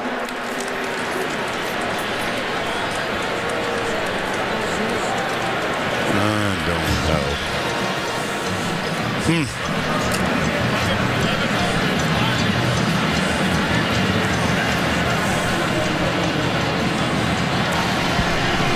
Third down 11.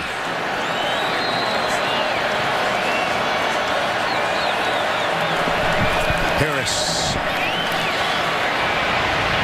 drills it. Incomplete. Vern, let's go back to that play one more time. Yeah. The reason Nick Saban was warning Cyrus Jones and his football team, because an injection for a fight in this game means they would lose the first half of the playoff game if they make it. There's Nick Saban. You cannot make that mistake now. We are going to play another football game, and you would have to sit out the first half. And that brings up 4th down and 11. Harris has now missed his last 7 passes.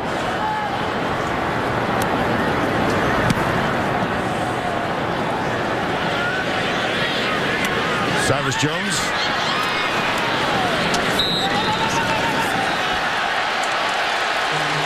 And a flag.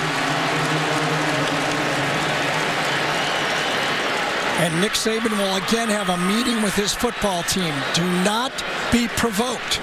Florida doesn't have as much to lose as Alabama does with a fight right now.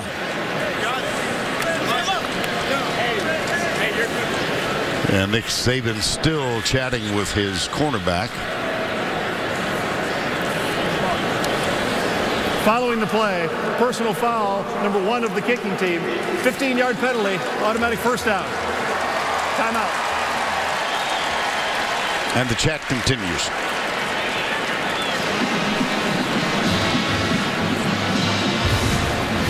That was on Vernon Hargraves. Oh, yeah. Oh, well, gosh. He tried to stop in a way, but you're going to get called. He was ready to hit him, and then he said, uh-oh, that's a bad spot.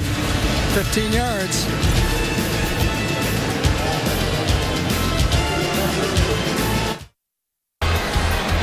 We are back in Atlanta. Let's take a look at our AT&T strong performance. Well, let's pick number 2. That's always safe. But, you know, Alabama's had a lot of strong performances. You can pick the quarterback, running back, Calvin Ridley, that defense. But it's always easy to pick the guy that's running for the most yards. And Derrick Henry has shown early in the year, I thought he was the most valuable player in the league. And that's when Leonard Fournette was still going strong because he's the only guy for Alabama. They have a shortage of running backs this year. It's not their usual 2 tandem backs. Well, he is closing in on 2,000 yards for a season. And if they keep running him, he might get it, but it's not going to be on this play. That's Mulaney in motion. That's Kenyon Drake. And during the timeout, our referee, Matt Austin, chatting with both coaches. First, Larry a little goes conversation. across, Yep. right there. He was over with Nick Saban, then he runs across and tells both coaches to settle your guys down.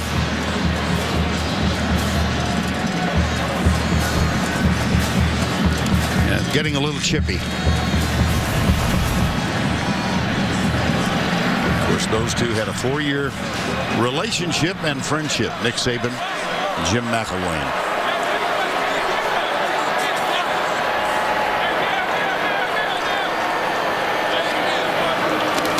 Second and 5.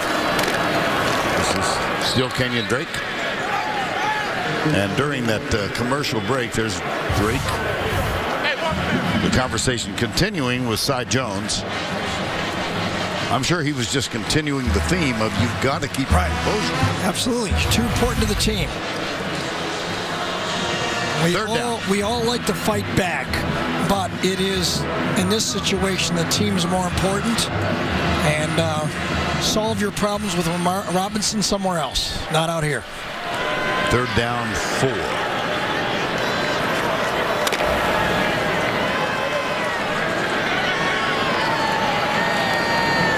Coker back. Looks at Stewart, fires it back. Whoa! Dropped by Howard. Whoa! It'll be 4th down. Great job by Jake Coker. He had his initial bootleg man covered. He came back across, puts it right there for O.J. Howard, and let's put it this way. All O.J. can say is, he hadn't been throwing me all game. I'm rusty. I'm rusty. 4th down 4. And J.K. Scott is on. 6:11 remaining in the ball game.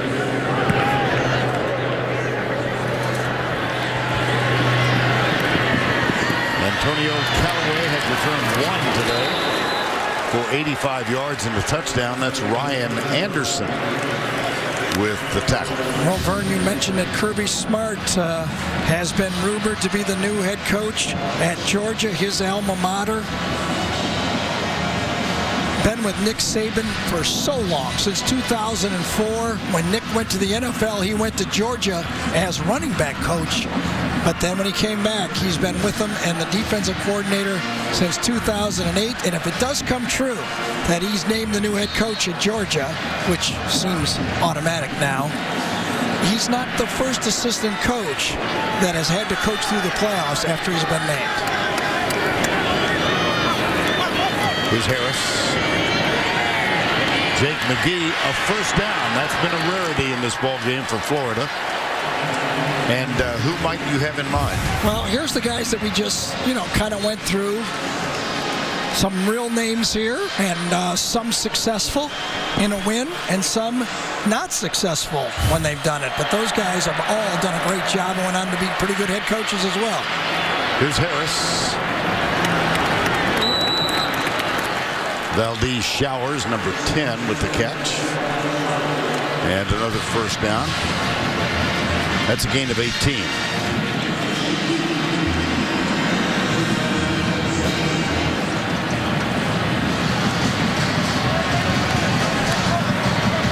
C.J. Wharton just came on the field. Wide receiver. First down 10, 5:21 remaining.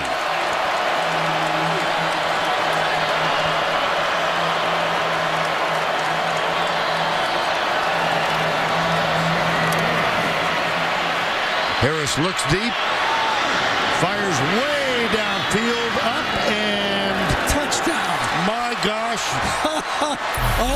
He called it. One official is calling it off.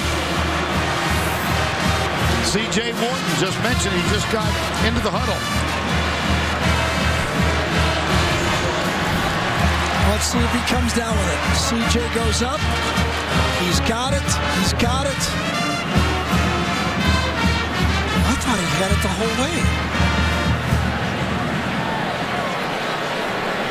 That's going to be a touchdown, I think. I think. One official signaled no touchdown, but I think he may be wrong.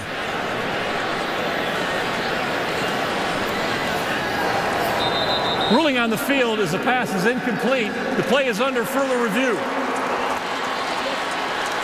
It was C.J. Wharton. Here's another look.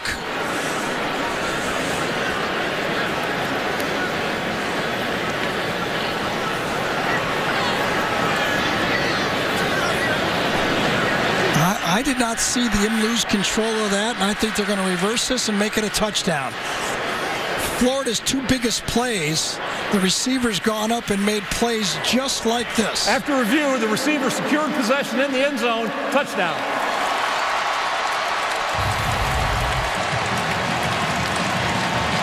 Kudos to Ben Oldham. Really quick, too, wasn't it? Yes, it was, and decisive.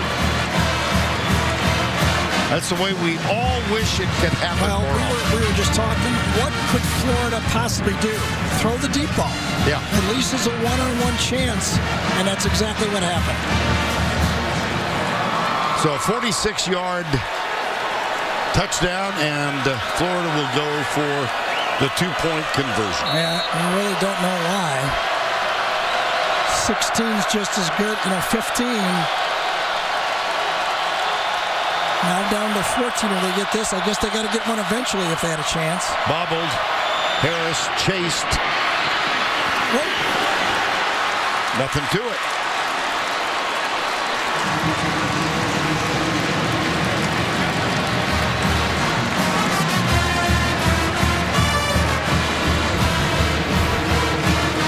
Another look at the touchdown catch by C.J. Wharton. That's only his fourth catch of the season. And here's the two-pointer from Treon Harris. 29-15.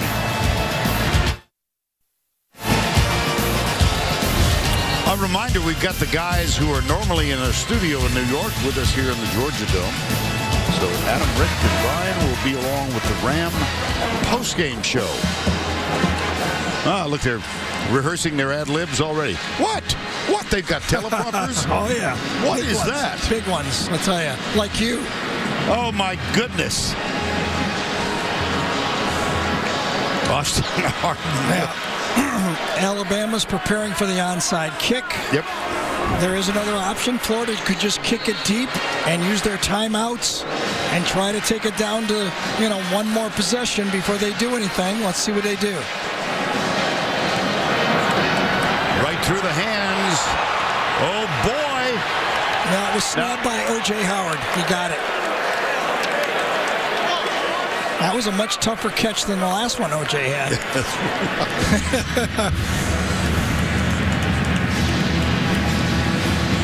Went right through Derrick Henry. Yes. Went right through Darius Stewart. Went right through Howard. And I think he was out of bounds when it actually hit him, to tell you the truth. Yes, he was out of bounds. Yep. But look at him snap it. Snapped it away. So first down 10 for the Alabama Crimson Tide with just a tick under 5 minutes to go. Well, this may allow Alabama to rush Derrick Henry and try to see if they can get him to 2,000 yards. Florida will not be in favor of that. No. There's Brandon Green, the 300-pounder who's wearing number 89. Tight to the right side. Here's Henry. Across midfield down to the 47-yard line. Matt Rowland with the tackle. Florida's going to use a timeout.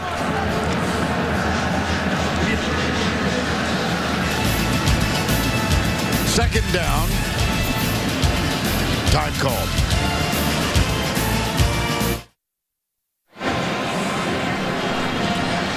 Never miss a moment of college football with the CBS Sports app. Every play and score, every game, and every highlight right as they happen. Download the CBS Sports app now. Derrick Henry for the day, 163 for the season. 1,960. He needs 40 to equal 2,000. He's going to get a few here. Another timeout. Antonio Morrison. And time called. 29-15.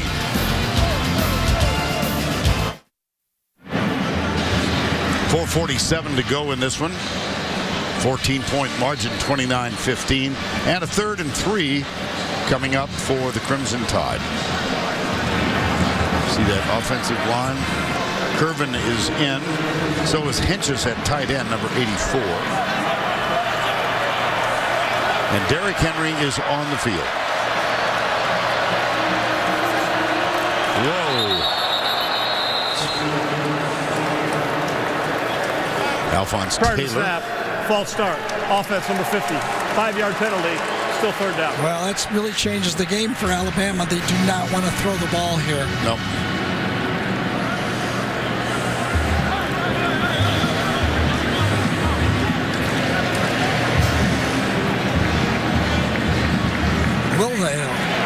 Will Jake Coker earn the throw right here? What's your guess? Well, they're not going to make the first down running, I don't think. I mean, so they may let him. He's earned the trust. For the day, 18 of 26. 3 wides to the left side, 1 to the right. Oh, zone keep or the zone run? Yep. Henry may have lost a yard. 2.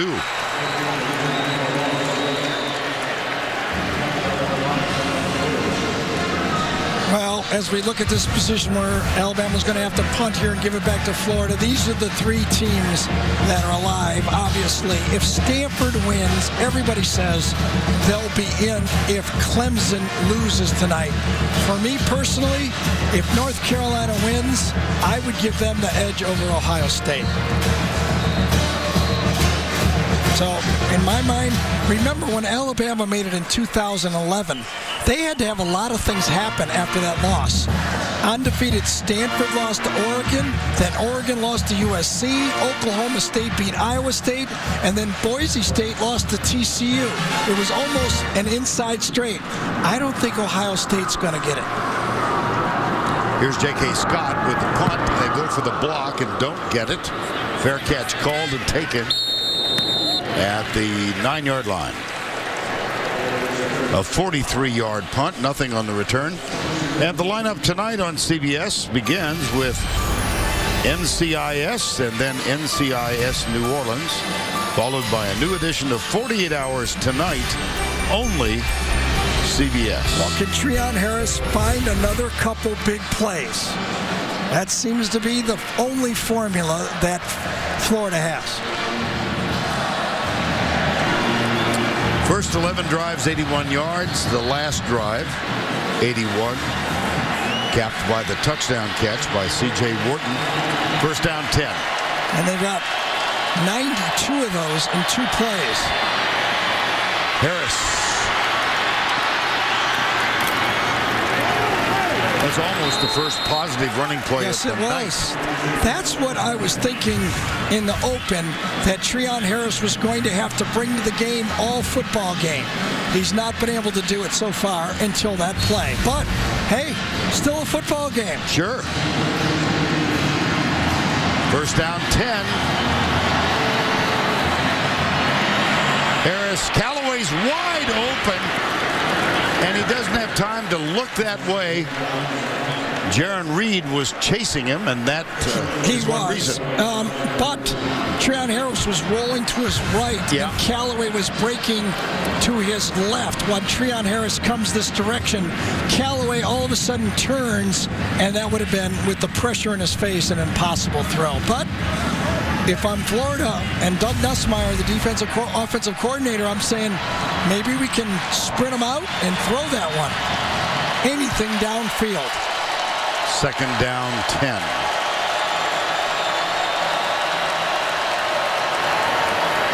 Comes Tim Williams. He can't get there. And that one intended for Jake McGee and defended by Ronnie Harrison. Third down, 10.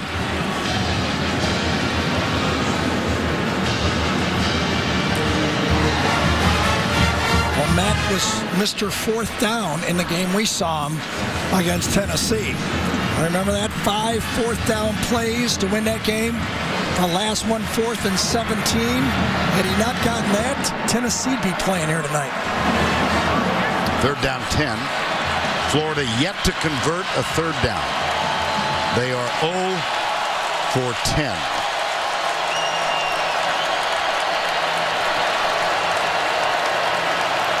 Harris. Here comes Foster.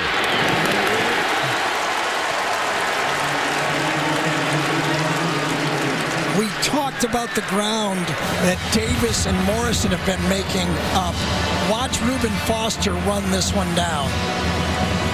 He and Reggie Ragland eat up just as much turf as the other two. We have 4 elite inside linebackers in this game. Fourth down, 11. Here comes Williams. Didn't get him. Then he gets him on the reverse.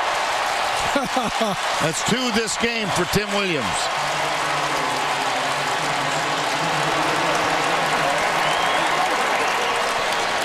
As Jim McElwain said, the creatures for Alabama, and they've got a bunch of them, just overwhelmed this Florida offensive line on that play, and as Vern said, he ran right back into the sack. Yeah. And the ball goes over on downs. Here's Henry back in the backfield. About to carry it for his 40th time tonight.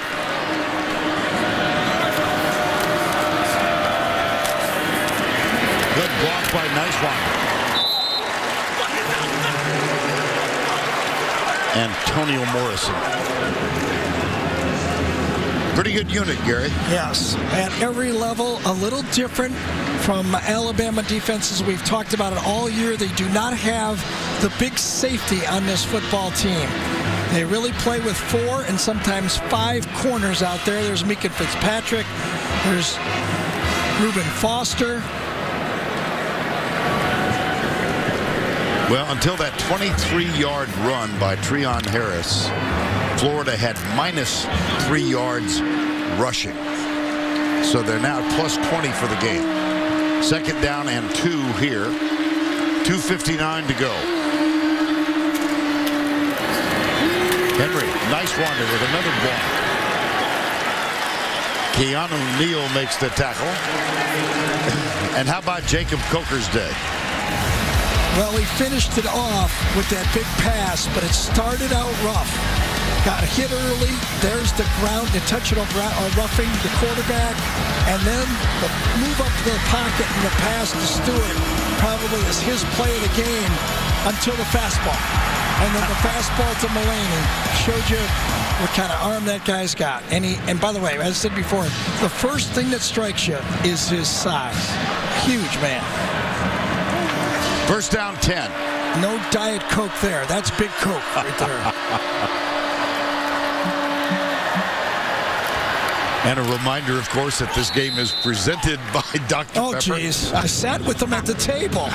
But his name, Coker, right? Coker? Yes. That's what you meant to say. Well. Derrick Henry, 42 carries, 177. For the season now, he's 26 yards away from the 2,000-yard mark.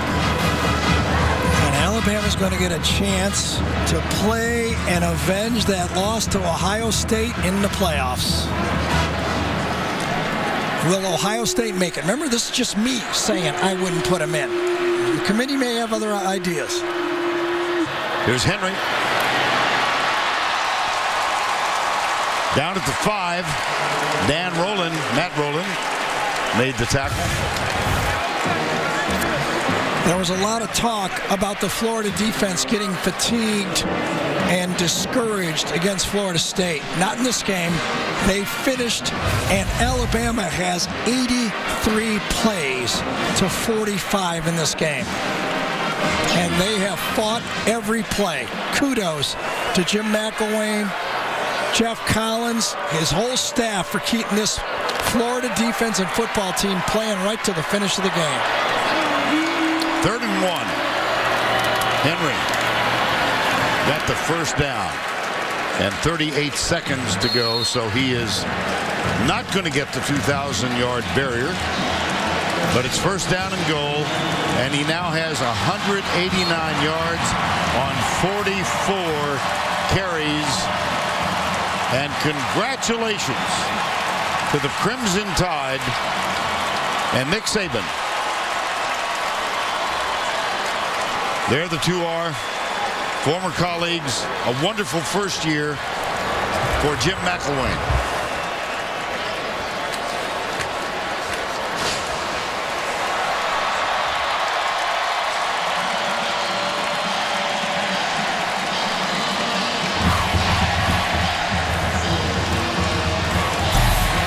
Time now for our player of the game, presented by Dr. Pepper. Who else? 189 yards on 44 carries. 1 touchdown. And Allie is with Nick Saban. Coach, congratulations on being SEC champions for back-to-back years and 3 out of the last 4. You know, each team each year is different, but what made this team so special? Well, you know, first of all, I'd like to congratulate our team. You know, they really deserve this. They really worked hard this year and fought a lot of adversity. So more than any team I've ever coached, I really wanted this group to have a chance to win a championship. And I'm just so happy and proud for them. Our fans were great today. Derek was great. The team did a great job. Just the character that they have and how they compete. Coach, congratulations. You mentioned Derek. Derek, you're now the SEC single-season rushing leader. You broke that record today. How do you continue to be so dominant when teams know you're coming? Well, I'm not happy with my performance, but I'm glad we got a win. I'm glad we played as a team, man. I credit all to my teammates and God, man, my coaches. Without them, this wouldn't be possible. Will this team win a national championship? I mean, we're going to keep working for it, you know what I'm saying? We ain't going to talk, you know what I'm saying, that quick, but we're going to keep working, enjoy this win, and then get ready to prepare for the playoffs. Derek, congratulations on the record and the win. Thank you, appreciate it. How about that, Vern? Nick Saban brainwashed that guy. You're going to win? Nope. We're going to work hard and earn it. And that's exactly what you would expect from an Alabama player to say when he's been through the program in Alabama. Practice hard and earn it. Well, it's time now for the Napa play of the game. It came off the arm of Jake Coker. And he had, look at the block from Henry on this play. And then, as Gary said, very reminiscent of last week, our Darius Stewart. Let's listen to the call of Eli Gold from Alabama. Here's Coker, pressure, they pick up the blitz. He looks, throws, Stewart behind the D, up he goes, makes the grab, touchdown Alabama. Oh my goodness, he skied for that one. Don Lear hit his head on the dome, covering this massive ballpark. Did I hear an oh my goodness from Eli Gold? That's a high jump to hit the dome, top of the dome. Well, that football apparently did. Oh, gosh. And there's the celebration about to begin. And it will stretch throughout the South as the Alabama Crimson Tide win this one. For the guys in the truck, led by Craig Silver, Steve Milton. The guys up here, Butch Baird, Chuck Gardner, David Moulton, our entire crew, we look forward to having you join us next Saturday for the Army-Navy game from Philadelphia. For Gary Danielson, Allie LaForce, Vern Lundquist saying so long. The Ram postgame show is up next. after these messages. CBS Sports presents the Ram Postgame Show. Welcome to the Ram Postgame Show. I'm Adam Zucker. Alabama has won its 25th SEC championship, beating Florida 29-15. A reminder, tonight on CBS begins with NCIS and NCIS New Orleans, followed by a new edition of 48 Hours, tonight only CBS. All right, I'm joined by Rick Neuheisel and Brian Jones as we get set for this trophy presentation. Derrick Henry luckily gets a couple weeks off after back-to-back 40 carries games. A dominant performance by the Alabama defense. They held Florida to 45 plays. Derrick Henry had 44 carries. Right, Gives you an idea. As we suspected, domination on both sides of the ball. Henry continued to get better, more attempts in the second half than the first. Time to collect some hardware. Let's send things over to Allie LaForce now for the trophy presentation. There's your cap. Ladies and gentlemen, give it up again for your 2015 SEC champions, the Alabama Crimson Tide.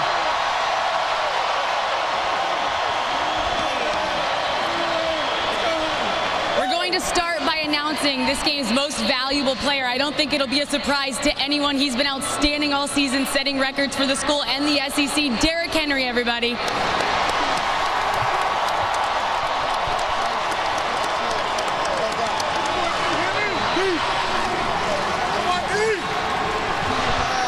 Derrick, as you're surrounded by your teammates and you see all of these fans, what would you like to say to them?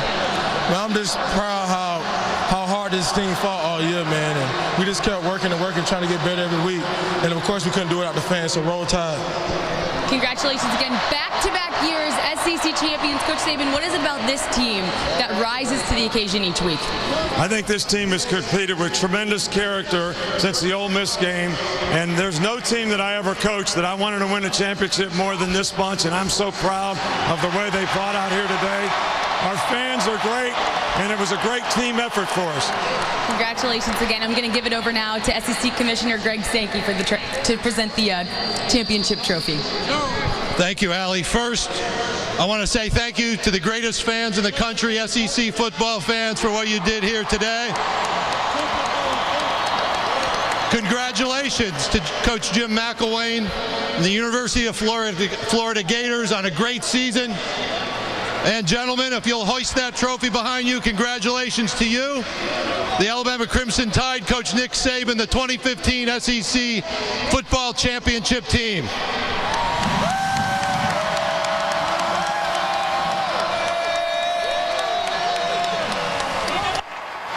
The Crimson Tide celebrating their 25th SEC championship. We'll be back to wrap things up on the Ram Postgame Show right after this.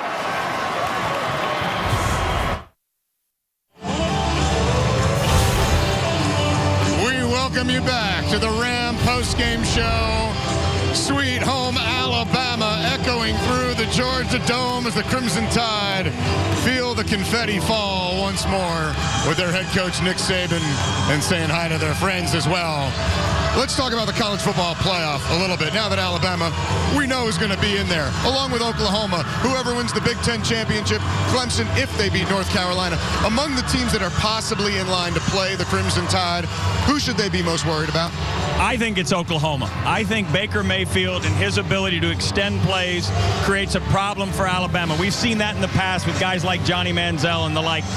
They can create problems, but here's the other issue. They also can run the ball. Samaje Perine, Joe Mixon, those guys are competitive, and they have a stout defense, Brian. Yeah, anytime you got a true dual-threat quarterback and an offensive line that can open up holes for your running game and said quarterback, you got a shot against Alabama. You go from Treon Harris, 50%, 155 total yards of offense, to a Baker Mayfield, 317 on average total offense, 68% pass. Deshaun Watson would give them fits as well.